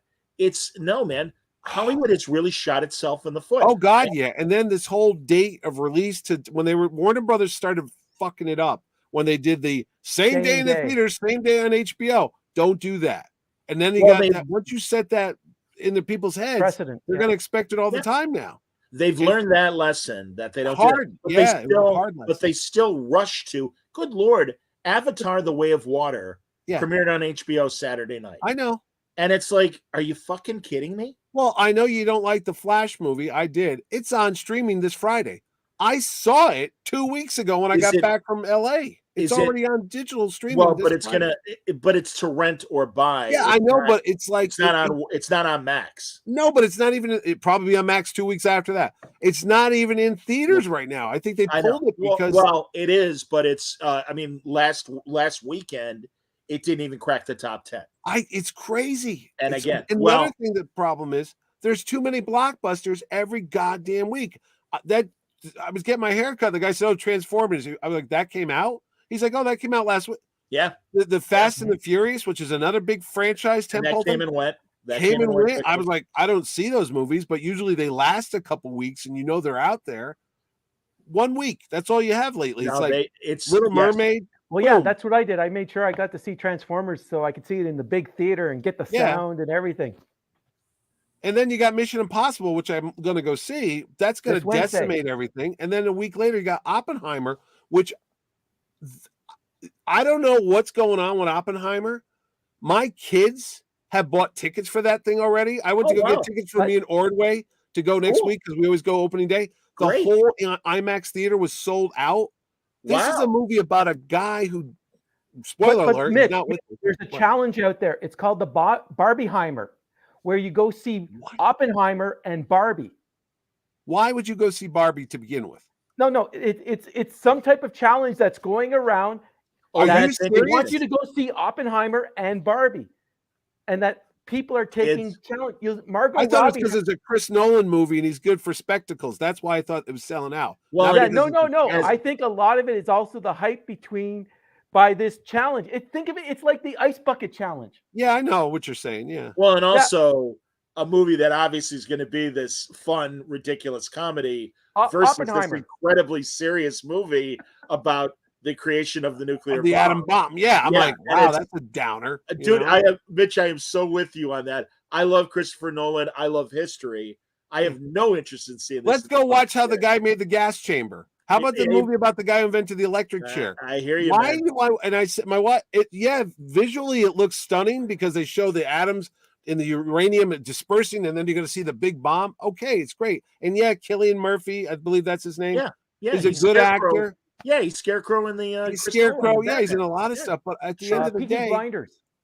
Right, Peaky Blinders, of course. I mean, there's Downey Jr.'s in it, Matt Damon's in it, Florence Pugh. They're all quality people. Oh yeah. But man, oh man, I never would have saw this coming. I never would have thought this would. I thought this would have been a November release. Like in the fall when they need Oscar stuff, and they go, "Oh, Oppenheimer." Just Well, and I know back to Indy that Harrison Ford is old, but I also, it's like, but he's Han Solo, he's Indiana Jones. I know. But again, we're of a different generation. Listen, I believe there are many factors as to why Indiana Jones didn't succeed. They're going to shit on James Mangold, which is a shame. Yeah. Because Ford versus Ferrari, Logan, he's proven Walk the Line. He has Copland. He's had a lot of good movies, so it's not a first-time amateur. But he will take the blame for this. And I've heard a lot of people say, "Well, he's not Spielberg." I'm like, not a lot of people are. Buddy. Nobody is. I know. What a stupid thing to say. No, I've heard. Well, he's no Spielberg. Well, no shit, Spielberg. Without directing, Spielberg absolutely was involved. Yeah, he was the executive producer. It wasn't like, thanks for my check. See you later. No. He gave a shit. He definitely gave a shit. And how much do you think the writer's strike affected this? Because I have another theory that there's no late night shows and there's no Harrison Ford or Michael Keaton for The Flash on all the Kimmels and the Fallons and the Colberts, reminding people there's a movie out there and go see it because there's no talk shows right now. So a lot of it, I hear you, man. I don't online. Personally, I don't believe that the late night shows have the cultural impact they once did. That said, I do hear what you're saying because I forget who was with Mulaney. Was it Mulaney and Andy Samberg that did the Chippendale animated movie? I think John Mulaney was in Chippendale. Mulvaney, but yeah, Yeah. Oh no, I didn't know that. or whatever. No, it's Mulaney. You're right. It is Mulaney. Yeah. I'm thinking He's of married to Dean Olivia Mulvaney. Munn. Yeah. Yeah. John Mulaney and Andy Samberg were Chip and Right. Dale Right. in that new movie, Yeah. and they like literally took over an entire episode of Jimmy Kimmel promoting that movie. The whole cast was there. So yeah, I do see what you're saying, and that's likely part of the marketing plan prior to this writer's strike. But I do think the word got out. There's still commercials. Yeah. It's Harrison Ford, for Christ's sake. I know. And also Ford, beyond his obvious roles like Han Solo and Indiana Jones, people love him in 1923. People love him in Shrinking. that show. Yeah, Shrinking with Jason Segel. Yeah. Yeah, I mean, it's like, and again, that just, it surprises me. But there might just be this very basic thing. Your son's maybe the anomaly, but yeah, I can see a lot of young people going, I don't want to watch an 80-year-old guy. No, and what was the other things I talked about? His audience was dying off. The late night shows there. Nobody knows who Harrison Ford is. The streaming killed it too. The Cannes Film Festival, I think, was the biggest nail in the coffin. I think that hurt it critically. The I agree with backlash. What was the other thing I was talking about? Why it didn't do well? Oh, Key Kwan. I just mentioned him too. Look, if I was an exec at Disney, I'm sorry if that film is finished and stuff, but when I see that guy getting standing ovations at the Oscars, everybody loves Key Kwan. He is like America's guest. We love this kid. The greatest comeback in like decades. Comes back from being a 10, 12-year-old kid to now he's winning an Academy Award. You can't get a green screen and put him in there for a second. I even knew what the scene was going to be. It's when they're chasing Harrison Ford in New York City and he's in Hunter College and Boyd Holbrook pulls the gun out and he's in a crowd scene and he shoots the gun and everyone drops and he points the gun at Harrison Ford. You should have saw a foot come out of nowhere and kick the gun out of his face, and he maybe yelled out Jones, and all of a sudden you call him Dr. Jones, and he kicks him in the face, and it would have been short round, and he would have been, thanks, Short. He goes, anytime, Doc, and he just would have been in the crowd. Maybe he was a teacher at the college, but you would have had the crowds. Wow. I got goosebumps just talking about it. You would have had people I hear screaming. you. So when I say to Key Kwan, I go, dude, I was waiting for you to see it. He goes, oh, I would have told you months ago. I'm not in this movie. I go, well, I thought you would be. He goes, no, why would they put me in there? And I go, because you're freaking short round and everyone loves you. He's like, no, they didn't even consider that. No, I'm like, and I hear what you're saying. I think, unfortunately, by the time of Everywhere, Everything at Once, and all the buzz about it, they were done shooting. I know, but come on. You really want Harrison Ford? Like Harrison Ford's gonna walk back. All right, I don't give a shit about that. No, I mean, he's not gonna. How much? And really, I would love to know this. And I don't want to. Gabe is awesome, and Gabe Hardman, our good friend, and I don't want to, speak out of school of anything that he may know. But I am really curious, and you might know, Mitch, because you've got this inside information, how much input Ford had on the script and where the story. Oh, a lot more than you think, because people are like, what the hell? It took 16 years to make this movie. Look, just like the last one, there was a lot of treatments going around for years. And if you noticed the credits on this film, whenever you see 4 writers on a movie, that's usually a red flag. Something's going on here, because it was David Koepp and a couple other guys. So Koepp wrote Crystal Skull. There's got to be elements that they just did the deli thing, like take a couple from here, keep a couple here. And then Mangold, to his credit, had to take a bunch of stuff, ingredients, and make it a coherent film and mix it together. So it's like, well, we got World War II stuff over here. We got this whatever, Enka Kathir over here. I don't even know how to say the fucking Archimedes. Thing. Yeah, Archimedes. And you got all that. And then the ending. And I was getting my hair cut. The guy that cut my hair said his husband hated it. He loved the last 25 minutes. He thought that was the best part. So there's another weird thing going on too. People are like, it was so Twilight Zone and Outer Limits. People are, and like, I can't believe they did that. I go, mother, would you watch the other movies? He had a treasure chest that had ghosts coming out of it. He had an 800-year-old knight with a cup that never aged. He had another guy ripping hearts out, and he fucking survived a nuclear bomb in a refrigerator. And you got a problem with going through time? What, did you just get here? What the fuck is going on? No, I thought I liked it. I loved the stuff in Ancient Times. Yeah, I thought it was great. I also liked him wanting to stay. Did you now? Really interesting. When I saw it with the audience, you could hear a pin drop. We were all on the edge of our seats. We're talking 1,000 people, the Dolby Theater, all watching, going, oh, I thought he was gonna. One, I thought he was gonna die. You know, spoiler alert: if you didn't see the movie, don't listen to us. When he got shot, I was, and that's the thing too, because they had advertised. And here's another one, and you know this from the Star Trek movies. Don't advertise the movie as the last voyage of the Starship Enterprise, number 5. Oh, guess what? They had a number 6, and then they had a generation. So fuck you. It was never the last thing. And when you go and see it, Indiana Jones, the last adventure, the final event, and all you keep doing is going, well, he's going to die, because they keep telling you that. You're waiting for it, the movie. You can't enjoy the movie because you go, oh, is this where he's going to die? Is this where he's going to get shot? Oh my! Oh, he's going to die. Oh, come on! I'm so relieved they didn't kill him. And no, dude, you're right.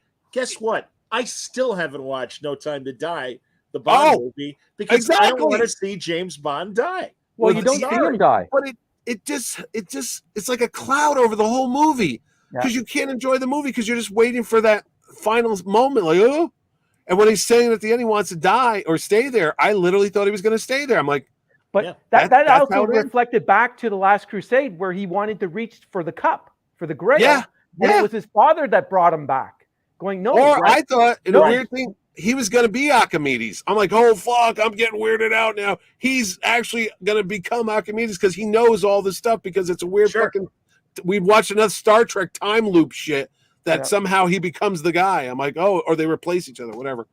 But and again, the best, and now they got Karen Allen on the commercial. So guess what? If you didn't see the fucking movie, Lucasfilm just did a goddamn Shazam. When Ordway and I saw Shazam, and we were like, oh, look, Wonder Woman, the night of the movie, she's in the commercial. She's in the last 10 seconds of that fucking movie, and they had her on the commercial. And now I'm watching TV.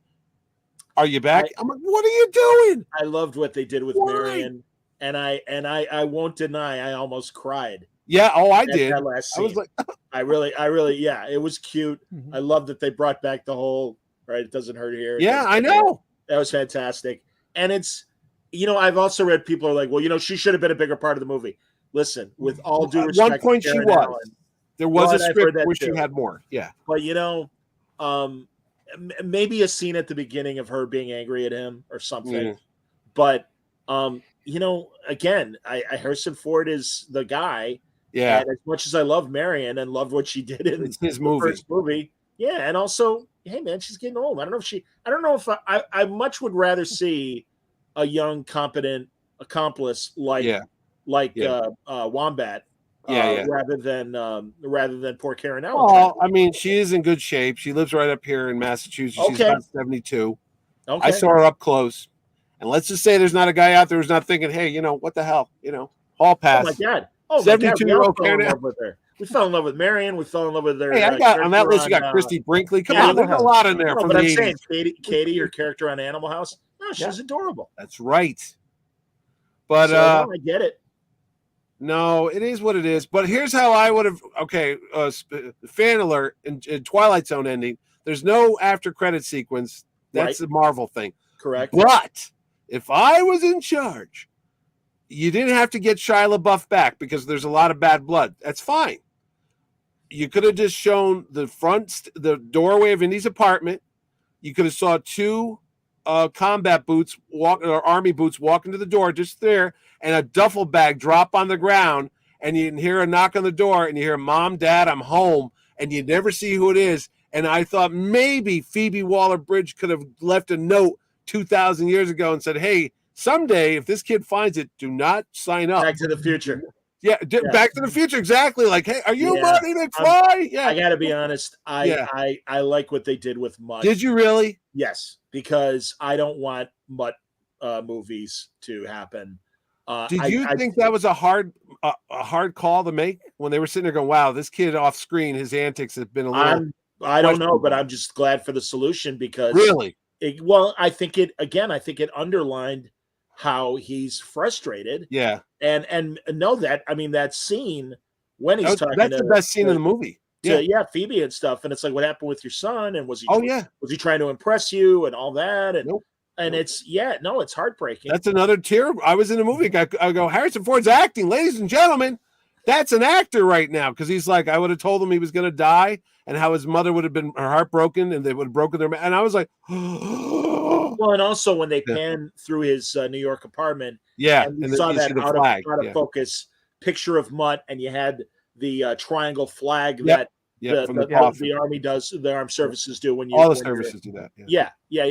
So no, it's I thought they handled it quite well. And again, I mean, Mutt is one of the problems to me with Crystal Skull. Oh yeah. Can you think of any other movie in your memory that they killed off because of the actor not dying in real life, but maybe they canceled him out of a movie? Because I couldn't think of one. Killing off, Clemenza in Godfather to Godfather 2. Michael, and I forget his full name, but the character actor that played Clemenza, who was right there with Abe Vigoda as Don Corleone's lieutenants, he's not in 2. And because he was difficult, he wanted more money. Oh, really? And that's why they got Frankie Pantangelo. I just heard a Seinfeld story about that. Elaine's dad, the actor who played Elaine's dad, is actually a famous actor. Yes, did some weird little stunt on set where he hit a knife, like they were having a dinner scene, and he pulled the knife out later on. And he's like, "Hey, look at this!" And they were like, "Hey, this guy ain't coming back." Poor Lawrence Tierney could not get out of his own way. Is that who it is, Lawrence Tierney? Yeah, for decades. Yeah, he's Joe, the mastermind behind Reservoir Dogs. He's the old man. That's right. He is. Yes. And he's in Star Trek. Toss up for anyone who remembers him in Star Trek. Who? Lawrence Tierney. A couple times, actually. Wait. On the original show? No, on Next Gen and Deep Space Nine. Not the same character. He played different characters in both. Was he a Starfleet guy? No. I don't know. In Next Generation, he's in one of the few good episodes of the first season, The Big Goodbye. With Dixon Hill. Dixon Hill. He's like the Casper Gutman.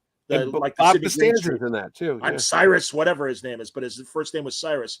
And then in Deep Space Nine, he's in a great Quark episode where Quark's cousin convinces him to get in the weapons sales stuff.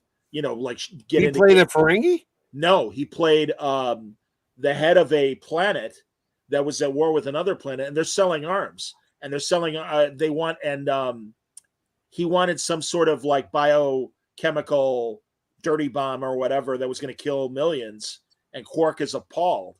But they're like doing business with him, and that's where the bad guy from Beverly Hills Cop, Victor Maitland. Guy. He's the guy that Quark's cousin Galen works for, selling weapons. Great episode. Well, I always joked that they were going to do a Chuck Cunningham with Shia LaBeouf, and say that's why you never saw Chuck Cunningham. He went off to Vietnam and got killed on Happy Day. We don't talk about the older Cunningham. It's just Richie and Joni. We don't talk about Chuck anymore. But he went up the stairs and never came back. They did that to Shia, and I was like, wow, did not see that. I'm sorry. As Mr. Vick says that he liked Mutt, but understand how it played out. Yeah. Whatever. Very interesting. Sadly, man, that guy really kind of torpedoed his own career. Oh, he was good in movies like Tank, and he's had a couple good performances. Yeah, that kid movie Holes. That was a really fun. Holes was a good movie. Yeah. Oh well. But you're right. He can't get out of his own way. The poor guy. Well, I got to admit, in the words of John Wade, I ain't missing you at all. But what are you gonna do? No, I really. Another thing. I agree that I do believe that once it starts running on streaming and also regular cable, that people are going to look back on Indy, and even though it didn't do well at the box office, people are going to think fondly of this movie. I really think so. Yeah, it's just a shame though, because I'm like, well, I thought it was well made. And, I don't know. I really don't know what people want anymore. I actually just walk. I'm like, what do you people want? Do you really want Barbie? Is Barbie going to be a $300 million, $400 million? This is going to be Barbie. I think is going to be another interesting experiment. I do think the fact that it's Margot Robbie helps, and I do think that the trailers have been fun. So I think Barbie has a chance, but it is going to be interesting. Rob Burnett, who I like talking Star Trek with, in general, when he talks about genre fiction, he's like most concepts have about a 20-year shelf life. Yeah. And then, people, just audiences move on to other things. There are exceptions. Star Wars is one. Star Trek is one. We thought Indiana Jones certainly had a good run until Crystal Skull. I don't know. I don't know. I think 16 years in between movies doesn't help either. 100%. No, that's I a agree whole with you. generation of people. Right Have you ever read, Mitch, the scripts for these other? Yeah, the Monkey King, the Saucer Men of Mars. I interviewed Frank Darabont in 2011. It was the day before The Walking Dead was about to premiere, and I went to the Walking Dead panel just to interview Frank Darabont about Indiana Jones. I could care less about The Walking Dead. And John Bernthal and whatever Rick Grimes sits down, Andrew Lincoln, and I get up to leave. They go, and Kirkman's there too. Kirkman and Frank are sitting down. I interviewed them, and then those guys sat down. They go, "Where are you going?" I said, "I'm leaving. I got to go talk to some guy at Lucasfilm about an Indiana Jones movie." And he goes, "Don't you want to interview us?" Bernthal says. I go, "Who are you guys now?" And Andrew Lincoln goes, "Well, we're the stars of The Walking Dead." I go, "What is that?" He goes, "Well, I play a sheriff in Atlanta." I go, "Wait, with that accent, you're in Atlanta?" He's like, "Well, it's called acting."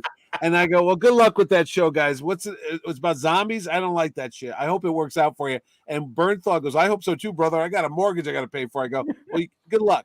Movie, obviously everyone knows Walking Dead becomes a huge hit. The following year, I'm in the press room again, and there's Andrew Lincoln. He sits down, he's staring at me. I go, "Oh God, he's going to say something." He goes, "Do I know you?" And I'm like, He goes, "Wait, weren't you the chap that was here last year that didn't want to interview us because you had to go somewhere else?" I go, "Yeah, that was me." He goes, "I bet you're kicking yourself now." I go, maybe. I don't know. Barenthal, for only being in that first season, what a career.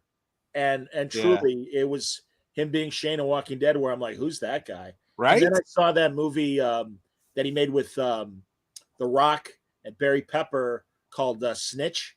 And also, I never saw that. And what's her face? Susan Sarandon. It's a good movie. It's a really good dramatic role for The Rock, which blew me away. Really? But yeah, he's it's to get his kid off. His kid gets caught on some drug charges, right? And he goes in to infiltrate to try to get his kid off it. It's like he's going in to undercover to expose the whole drug operation. Find the source and that way of the it'll drug. save his son. Yeah. And what's Bernthal's the bad guy? No, his job, The Rock's job in the thing, he's like a contractor, construction and everything. Yeah. And Barenthal is an ex-con that works for him and, is trying to straighten out his life and everything. And he ends up becoming his wingman in this movie. And even a terrible movie, and I say this as a boxing fan, Grudge Match, the boxing movie with Stallone. Stallone and De Niro. Yeah. And he plays De Niro's kid. He was in that and he was great and really picked up the nice subtleties of, all right, I'm playing a De Niro character's son. I better sound a little like De Niro and act a little bit like him. Now, Barenthal's a man, of course, the Punisher. Barenthal's great. I love that. I like Barenthal. I always thought he was like a successor to Fred Ward, who I love Fred Ward. Sure. Fred Ward was there, and if they ever did a movie with the two of those guys, Fred Ward could have played Bernthal's dad. Yeah, father and son. Because he was like the same gruff guy. And it's like, oh man. Son of Remo Williams. John Bernthal could have been the new Remo Williams. Yeah. Sure he could. Yeah. Hey, that might still happen. Well, they can do it now. And actually, now you get a real Asian guy to play. I was going to say, you're going to get a real Korean to play Chun and everything. Why not? Roddy McDowell or Joel Gray. Although I suppose. McDowell did the TV series. Roddy McDowell did the TV series. Yes, and well, and not only that, didn't Joel Gray get nominated for an Oscar? What's that? Didn't Joel Gray, either he or the makeup artist did? So there was some kind of weird Oscar thing with that. Hey, it was directed by Guy Hamilton, one of the best Bond. That's right, the James Bond guy. Yeah. So Guy did Goldfinger. And a certain Captain Janeway is in it too. That's right. That's right. And so is Mr. Diabetes guys too. Oh yeah, well Wilford Brimley and the dude that was on Diabetes. Man, I'm glad you're not his agent. Go on. The guy, Mr. Diabetes. Come on. Who was the guy that played like the judge on Hill Street Blues? He was the other guy, the black gentleman. You don't remember the actor? Oh, I know exactly what you're talking. Yeah, he was the other. Yeah, he's the other agent. Yeah. No, hey man, I love the Remo Williams. I thought it was fun when I saw it. But I know that they're unfortunately not politically correct today. No. It's the white savior coming and appropriating Korean culture. Yeah, I know. Yeah. But I get it. For a 2-hour action movie, because I'm not going in there. Correct. I'm not in there to be the United Nations and save the world. I'm going in there because I wanted to see a guy swing on the scaffolding outside the Statue of Liberty and do stuff. See, Joel Grey won for Cabaret. Sorry. Yeah, I knew he won for Cabaret. I just but I like, do remember they applauded the makeup. No, it like, has to be for the makeup because the makeup was really good. Yeah. Well, But I anyway, see so that was Vic the likes Remo books Williams. too. That's a crazy story. Those books. The Destroyer series. Yes, thank you. Absolutely.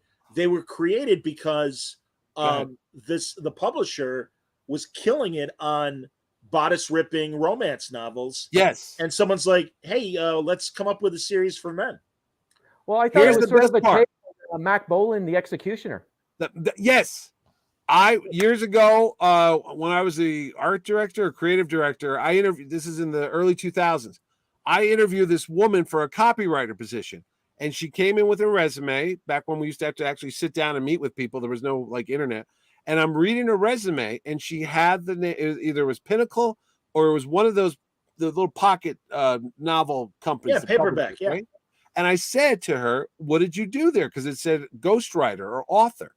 And she said, "Oh, have you ever heard of the Executioner series, Mac Bolan?" I go, "Yeah, I read. There was like 50 of them. We'd go to the store. It'd be rows of those books. I said, I read a lot of those. You know." She goes, "I wrote a bunch of those." I go, "No offense, I don't remember seeing a female name on the thing." And she goes, "No, it was all ghost written, and she was one of the writers on those books, and they just put a dude's name on it because I'm not going to buy a book written by a woman, but I'll buy a book written by a guy." And that's what it was, that women were writing these adventure novels, but they had the ghost name of, John. Yeah, that's the Hardy Boys were like that too. And a lot of I can't think of his name, Stridemeyer or something like Nancy Drew guy. Well, I would remember Franklin Dixon was the pen name. I know that. Yeah. But it is interesting, though. It was the same mentality for a Harlequin romance. Of course. That they just put some gunfight and some fist fights and bang. And a little sex. Yeah. Yeah. Well, it's, and again, if Jerry Conway was influenced by the Executioner, because that's one of those things with the Punisher. Oh, the Punisher, they kind of came out at the same time. Death Wish, all that, yeah. Yes, Death Wish is another, absolutely. So there you go. Did you ever read? Was it Steve Englehart or Jim Starlin that wrote the book The Point Man? Oh yeah, did you guys ever read that? It was like a two. It was like that action adventure genre type of thing. I want to say I interviewed Steve about The Point Man, but maybe not. Maybe it was a different book that I interviewed him about. Yeah. No, Starlin wrote the story about the guy who goes after serial killers. Did you ever read that one? It's a great book. It's about a guy who's hunting long before, what was that show on Showtime? Dexter? Yeah. It's about a guy who goes hunting serial killers. It's called like The Hunter or something like that. Oh, wow. Written by Jim Starlin way back, right around Silence of the Lambs. I'm a sucker for, I belong to the Men's Adventure Facebook group because I love that old stuff. No, I love that old stuff. Yeah. Starlin, he's going to be at the show. Well, next time I see him, I'll ask him. But yeah. When is that show, Mitch? That would be July 28th to the 30th, right there at Terrificon. Well, again, for the audio audience, that's why. Mohegan Sun, and Wayne's wearing a shirt, and representing. I've got artwork everywhere here for it. So that's great. And 3 weeks from now, I'll either be dead or very tired, or playing slot machines, having milkshakes. Until my wife finds me and then chokes me out right in front of the actors. Kind of the one of the traditions of Terrificon. Is late night milkshakes, absolutely. Late night milkshakes. Yeah. Johnny Rockets, I'm assuming. Johnny Rockets is open all night. I've been caught down there with Sean Gunn and other actors at like 4 a.m. Well, I'm very excited because taking it back to Trek, I get to do at least 2 Star Trek panels that I'm very excited about doing. Hope to have a couple of the people on before the show. Yes, we're going to try. But we'll try. Yeah.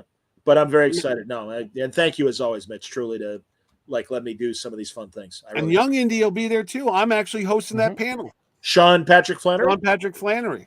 As I've said before on this show, I so agree with Art Baltazar, who went to Flannery and said they should let you do one adult indie movie. I was hoping that when they were doing once I heard time travel, that they were going to flash back real quick and just show him as he's going through his life, like, oh, there's Young Indy, So no, he should. Again, it'll be interesting to see how many years it will take before they reboot. Yeah. And maybe they will let the franchise rest because of the disappointing results from Dial of Destiny. I don't know. I don't know. They never came back with the Mummy movies. Those are dead and buried. That's gone. Yeah, but they that's made the whole three of that whole Universal horror. Oh, remember dead. that with Tom Yep. Cruise? They were going to do the Yep. Mummy, and they're going to relaunch everything. Well, they did the Mummy. They did Dracula, Yep. and there was, I think there was a werewolf movie. They too. did a Dracula one? Yeah, it was.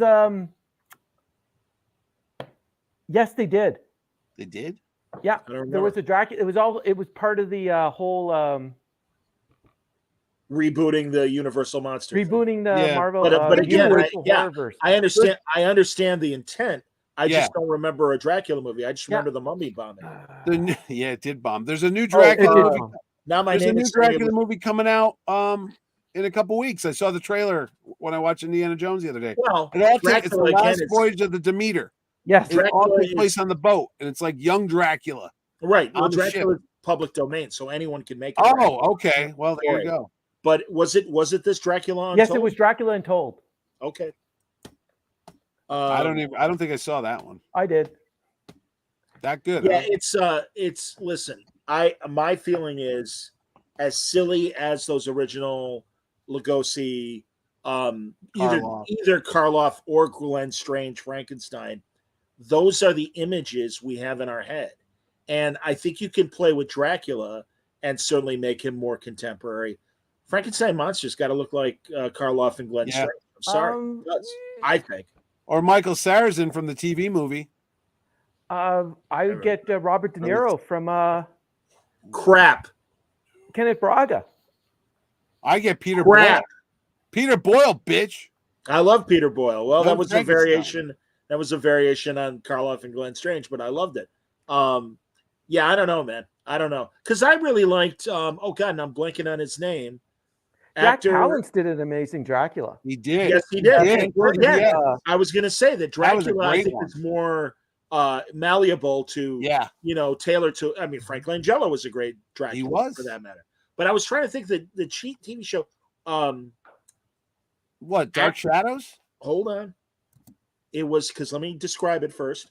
It was on NBC, and it was a Dracula TV show, and the actor was in that Woody Allen movie that was made in England. And Ben. Cross. no, not Ben Cross. That's Dark Shadows. This is Dracula I'm talking about. Dracula. And no, the point of the show was it was right in the industrial age, and they really made a big deal about the technology change. Jonathan something. Oh, it's Jonathan Rice. He also That's what I was gonna say. Is it Jonathan Rice Davies? No, not Jonathan Rice. That's Jonathan. Sala. No, Jonathan Rice. I think it's right. He was also in. Oh, I like the way he King says, Hey, let the forgetting TV series. commence. Yeah. It's a reference to the Star Trek episode. I know. But, but it applies to But the show. yeah, and it's a shame because that guy, they would make him. He had to He be was drug also in- tested every week. yeah, he was also in with Is it just John Rice? Langley says John it's just Rice. John Rice. yeah. All right. There you go. Langley knows what's going down. Yeah.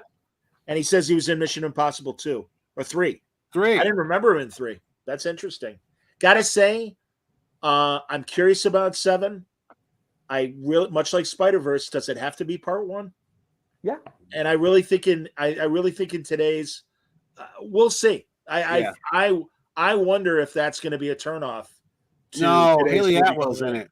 Can't Who's be it? bad with Haley Atwell. Oh yeah, I love Palm is Haley. in it, Atwell. too. We all love Come Haley. on. Atwell. Palm Rebecca Clementine's in it. Ferguson. Palm Clementine, who was once a guest at Oh yeah, Palm. That's right. Terrificon. Back that away. Over That's there. right. Mantis. That's right. Yeah. Mantis No, is no, in it. it has lots You of. know good what's features. sad about those Mission Impossible movies? I really can't remember one after the other. I remember the first one that Mr. Phelps was the bad guy, and then I remember some of the stunt things in Dubai and all that. But honestly, they're all a blur. My wife goes, "You never know what the freak's going on." I go, "No."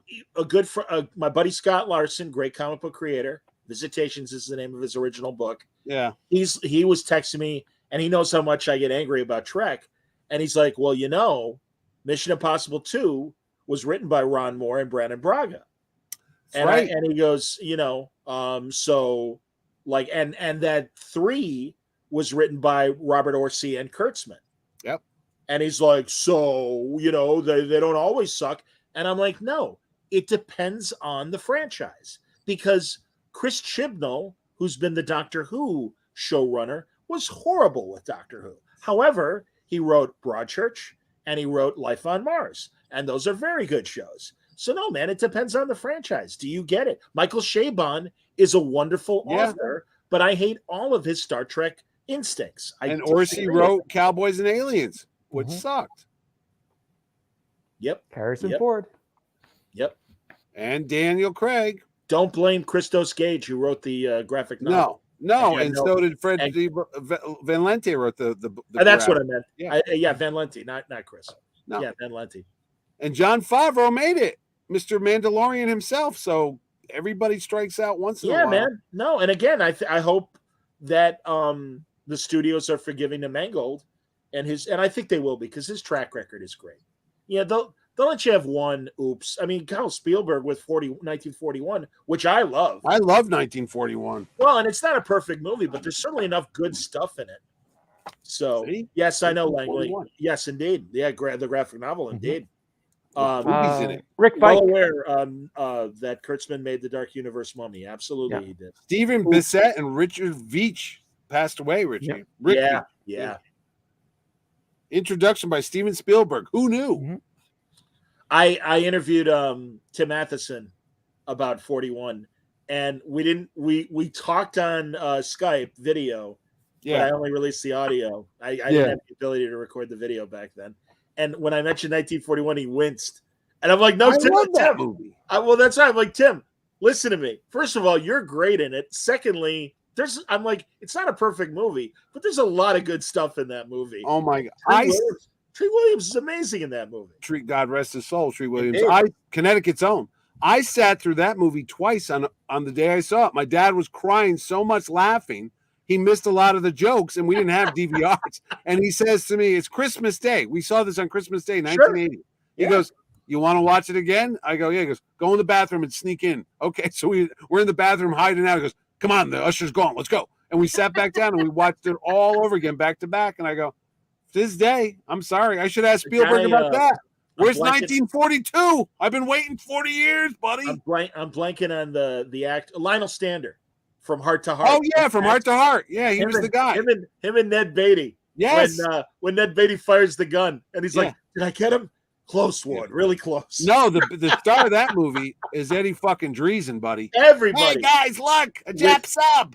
And the dummy sees the sub before they do. Yep. It's one of the greatest moments. Murray Hamilton. I love it. Jaws. Yeah, he's on the Ferris wheel. On that fucking Ferris wheel, and you see the dummy's head look, and I'm like, what is happening? And he goes, "Hey, you guys." Robert Stack is the general. Robert Stack is Sitwell or Stillwell, the guy with the thing. Yeah. And he's watching. And that's when the line Belushi says, he's all pissed off. Look, whatever's happening on the street is interrupting him watching Dumbo. And Lenny and Squiggy are in it. And Joe Flaherty's the guy with the mouse. He's the band. I will not repeat. I'll tell you guys off the air my favorite Joe Flaherty line because it's completely inappropriate now. But the tribute to Jaws. Oh yeah, with the girl in it. Oh my God, you got Christopher Lee, Toshiro Mifune's in that right together. Mickey Rourke is in it, and Slim Pickens with them. Slim Pickens. Oh my God, yeah, Hollywood. It is such an insane movie. It's great. What's not to like about that 1941? Well, it's a mess, and it's all over the Allen. Place.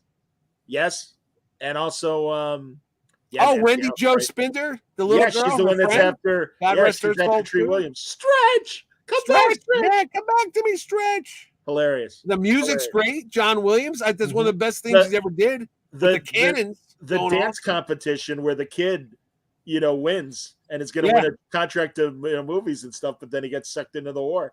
And then you got Warren Oates, one of the greatest actors ever. Warren Oates, he goes, "Private, go out there and kick him in the legs." And the guy kicked Belushi in the legs, and Belushi just turns around and knocks him right. Oh my God, It was Matheson. It was Matheson who kicked in the shit. And then it's again, 1941 was a great movie. I don't give a crap what happened. Forget this. They go through a paint factory. And then they go through a turpentine factory it's a Bugs Bunny cartoon. I was dying. I'm like, oh my God. It's a broad comedy. It is. But it was a misfire. It did, say what you want, and we like it. I don't know. What did it get on Rotten Tomatoes back in the day? Who knows? There was no Rotten Tomatoes. It just what now, you know what? That's funny, John, you say that, because what did people have to get the word of mouth out? just themselves? Like, hey, I No. heard Rex Reed said it sucked. And again, going back to what we talked about earlier about the 1982 TV series, we had Siskel and Ebert, Yeah. and that was huge. And they really, you'll forgive me, boys, because I know they're Thumbs my up. Chicago boys, but yeah, the whole thumbs up, thumbs down, that was a massive success. And it's funny, on the 1982 documentary, they're like, well, Tribune gave them this TV series. It's like, yeah, because they had it for several years on our local PBS. On our local It was television. called Coming Attractions. I used to watch it. It was actually called Sneak Previews. But Sneak Previews. Then it was Coming Attractions. Yeah, but I used to watch it on Saturday night. Sure. From Chicago. You'd see the little thing come up. I'm like, oh, yeah. Very successful PBS. And they had the dog. Remember the dog that would be in the balcony? The dog of the week? Yeah. No, and it's then they got syndicated. But that's the thing, man. No, and again, that's another wrinkle in this 1982 documentary series. Honestly, guys, I can't recommend it enough. I'm rooting for Altman and Roger Lays and Vance as well. And Burnett's in it, and Mark Guggenheim is in it. Is he? Friends. Okay. Yeah. So no, it's quite good. It's quite Remember good. Gene Shalit too? He was the Today Show guy with the big mustache. You see him. No, you see him in this movie because or no, maybe I'm conflating it. I've been watching there's a channel on YouTube that talks about shows that didn't make it through its first season. And I watched their recap of Super Train. Fred Silverman. I remember that. Yeah. And they showed the segment from the Today Show where they were all over Super Train, and because it was such an expensive show. Oh yeah. And it was going to be their Love Boat, NBC's Love Boat on the train. Yeah. Exactly.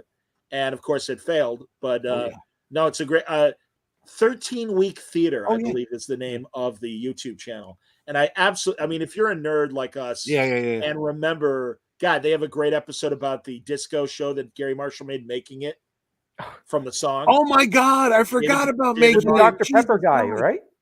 Dr. Pepper and film. American Werewolf in London. American Werewolf Thank you for in 10 London. points. Yes. Congratulations. Yes. His brother James Naughton runs the Westport Playhouse right down the street here. Yeah. Great stage actor, plus in the Planet of the Apes television show.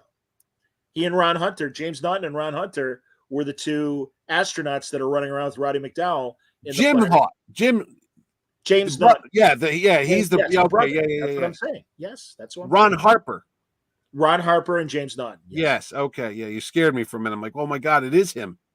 Langley has never heard of Super Train. You can find all 9. Oh my God, Johnny Carson made fun of Super Train for years. That was like a punchline. You can find all 9 episodes on YouTube. And they only made 9? Yeah, they only, as far as I know, they've only made 9. But yeah. Fred Silverman was a genius, No, he really was. That's the thing, man. People remember him for the bombs, and it's like he created ABC. He created all that shit. CBS. Happy Days. He greenlit All in the Family and Mary Tyler Moore. Yes. And those shows. And then he went to ABC and totally, with Gary Marshall's help, reinvented ABC. And then he went to NBC and had Hello, Larry with McLean Stevenson and Super Train and Grandpa Goes to Washington. Oh my God, Grandpa Goes to Washington. Is that Jack Albertson? No, it was, I can't remember, but it wasn't Jack Albertson from Chico and the Man. Remember when he killed himself, Freddie Prinze, and they brought in the little kid, Menendez, or the little Chico. Yeah. Lasted 1 season. Yeah, that was bad. Little Chico. Did they? Yeah. No, they didn't call him Little Chico, but that was essentially what it was. That and suddenly Jack Albertson is. But no, they admitted that he died. Oh, of course they did. They said, what happened to the other guy? He goes, he died. They never said how, I don't think, but they said he died. Yeah, they didn't say that he put a gun to his head and blew his brains out. Accidentally. It's all right, you forgive me, guys, for the tangent, but he was good friends with Tony Orlando. He was. Who was like 10 years older than him. And Tony was playing at one of our local casinos. He's coming to Mohegan. Let me tell my story. He came to our casino. We had him at the radio station, and we had him on the sports side. And we're just promoting that he was singing that weekend or whatever. And he's like, "Hey, you guys are the sports station. Can I get Cub tickets?" And my co-producer's like, "Get Cub tickets?" This is after Harry Carey had passed away. Oh yeah. Had the celebrities doing "Take Me Out to the Ball Game" every 7th inning. And he's like, "You should be singing the 7th inning." He's like, "What's that?" So we literally called the marketing guy from the Cubs because he was friends with us, and we're like, "Hey man, who do you got on Sunday?" Because that was his day off. And they're like, "Oh, Boy Scout troop, whatever." And it's like, "You want Tony Orlando?" Done. So he was thrilled, and our rock station, which was our sister station, had an amazing album library, not only rock music, but jazz, classical, and comedy albums. And we had Freddie's first and only comedy album. And so we just brought it in to show him. And he's like, "Can I have this?" Really? And I'm like, it's kind of the other stations. So let me ask the program director. So I walk over and I'm like, "Norm, man, Tony Orlando really wants Freddie's album." He's like, "Give it to him. Whatever. We're never gonna play it." And he was so pleased, and I'm the one who gave it to him, that I have this CD jacket of Tony Orlando and Don's greatest hits, and he inscribed it to me, and he's like, because he was half Greek and he is half Greek and half Puerto Rican. Yep. So it's like, "To John, my Greek brother, I can't thank you enough for this wonderful gift you gave me. All the best." And I'm like, "Awesome, man, Tony Orlando." He's coming to Mohegan Sun. I'm going to track him down and go, "I know the guy that gave you the Freddie Prinze album." You should. We'll see. You should. I'm sure he still loves it. I'm sure he still has it. He probably does. Yeah, that was like that was his best. That was his best buddy. Yeah, I was gonna say he was like 10 years younger, but I know Freddie Prinze's death really messed him up. Yeah, it did. So yeah, I mean, and obviously why wouldn't it? Christ, I had a friend who killed himself, and it still bums me out. So all right, there we go. Way to my own fault. Real upbeat movie there. Let's talk about Shia LaBeouf dying off in the movies and suicide. Watch the television. Watch the television movie about Freddie Prinze. Can you hear the Latin? Can you still hear the Latin? That's right. Who played him though? I don't remember. I'm sorry. I don't remember either. I'm like, where's that guy now? I don't think it was a famous guy. It's like all those TV movie of the week bios. Daydream Believer about the Monkees and the Partridge Family one and the Robin Williams one. Oh, well. Oh. I mean, remember Chiklis played Belushi? Who did? Michael Chiklis. Michael Chiklis, sure. And Ray Sharkey was the guardian angel. Right. That's a horrible movie. And Wired. That's a horrible movie. Yep. Yeah, it's a bad movie. All right, very good. This I think another downer thing. Remember Dead John Belushi movies? Yeah. And poor Ray Sharkey didn't live long either. No, he died of AIDS. If you're a fan of Wise Guys, speaking of Ray Sharkey, Mark Allman and his cohorts at Inglorious Trexperts, it's on their feed. They did an amazing episode with Ken Wall from Wise Guy. And really, really got it. I mean, Ken Wall was amazing. And I love that show. If you don't know Wise Guy, everybody, you can find it on YouTube. We know Wise Guy is great because Joan Severance is in it. Well, that's true. And there are a lot of great, a lot of great guest star bad guys and bad women. But you can find it on Kevin Spacey and Joan Severance. Yes, you can find it on YouTube. And if you like the movie Donnie Brasco, that is the conceit of Wise Guy, that he works for U.S. intelligence and he infiltrates organized crime. Think of it as The Wire. Yeah. Sure. Yeah, but that came out way before Donnie Way Brasco. before The Wire. Oh, yeah. I'm aware, but I'm just saying from a format standpoint, very similar to Donnie Brasco. That's my point. Yeah. Were you getting a fugitive vibe from Indiana Jones and the Dial of Destiny when he was on the run? Not really. Oh, no, because I say that because they played the same exact music during the St. Patrick's Day parade in The Fugitive when Harrison Ford was running through that they were playing during the parade. Oh, that's funny. I was thinking the TV show, but yes, the St. Patrick's Day parade compared to the Apollo 11 parade. Yep. Yeah, a little bit. Yeah. That's it. That's it. Maybe Star Trek will be good this week. Maybe Secret Invasion will be fun. Guys, I'm sorry. I cannot wait to talk about this episode, and I'll tell you off the air in a second. But it's I'm sure it's going to be. Is it on ice? Is it like Ice Capades? No, it's you. I bet Wayne is going to love it. Oh, it's got to be with Canadian. It's got to be about hockey. It's musical. Anyway, all right. We'll find Thanks a lot, everybody. We'll talk next week. We'll see who might just be me and Mitch. Maybe if I'm still here. If you got time. And if not, I'll find others to talk about with Star Trek in the meantime. And we'll catch up with the guys, including Franco, and even get Franco's thoughts on Indy and other things. But yeah, we'll do that next time. So Until then, everybody, thanks a lot for watching. Stay safe, stay happy, stay healthy.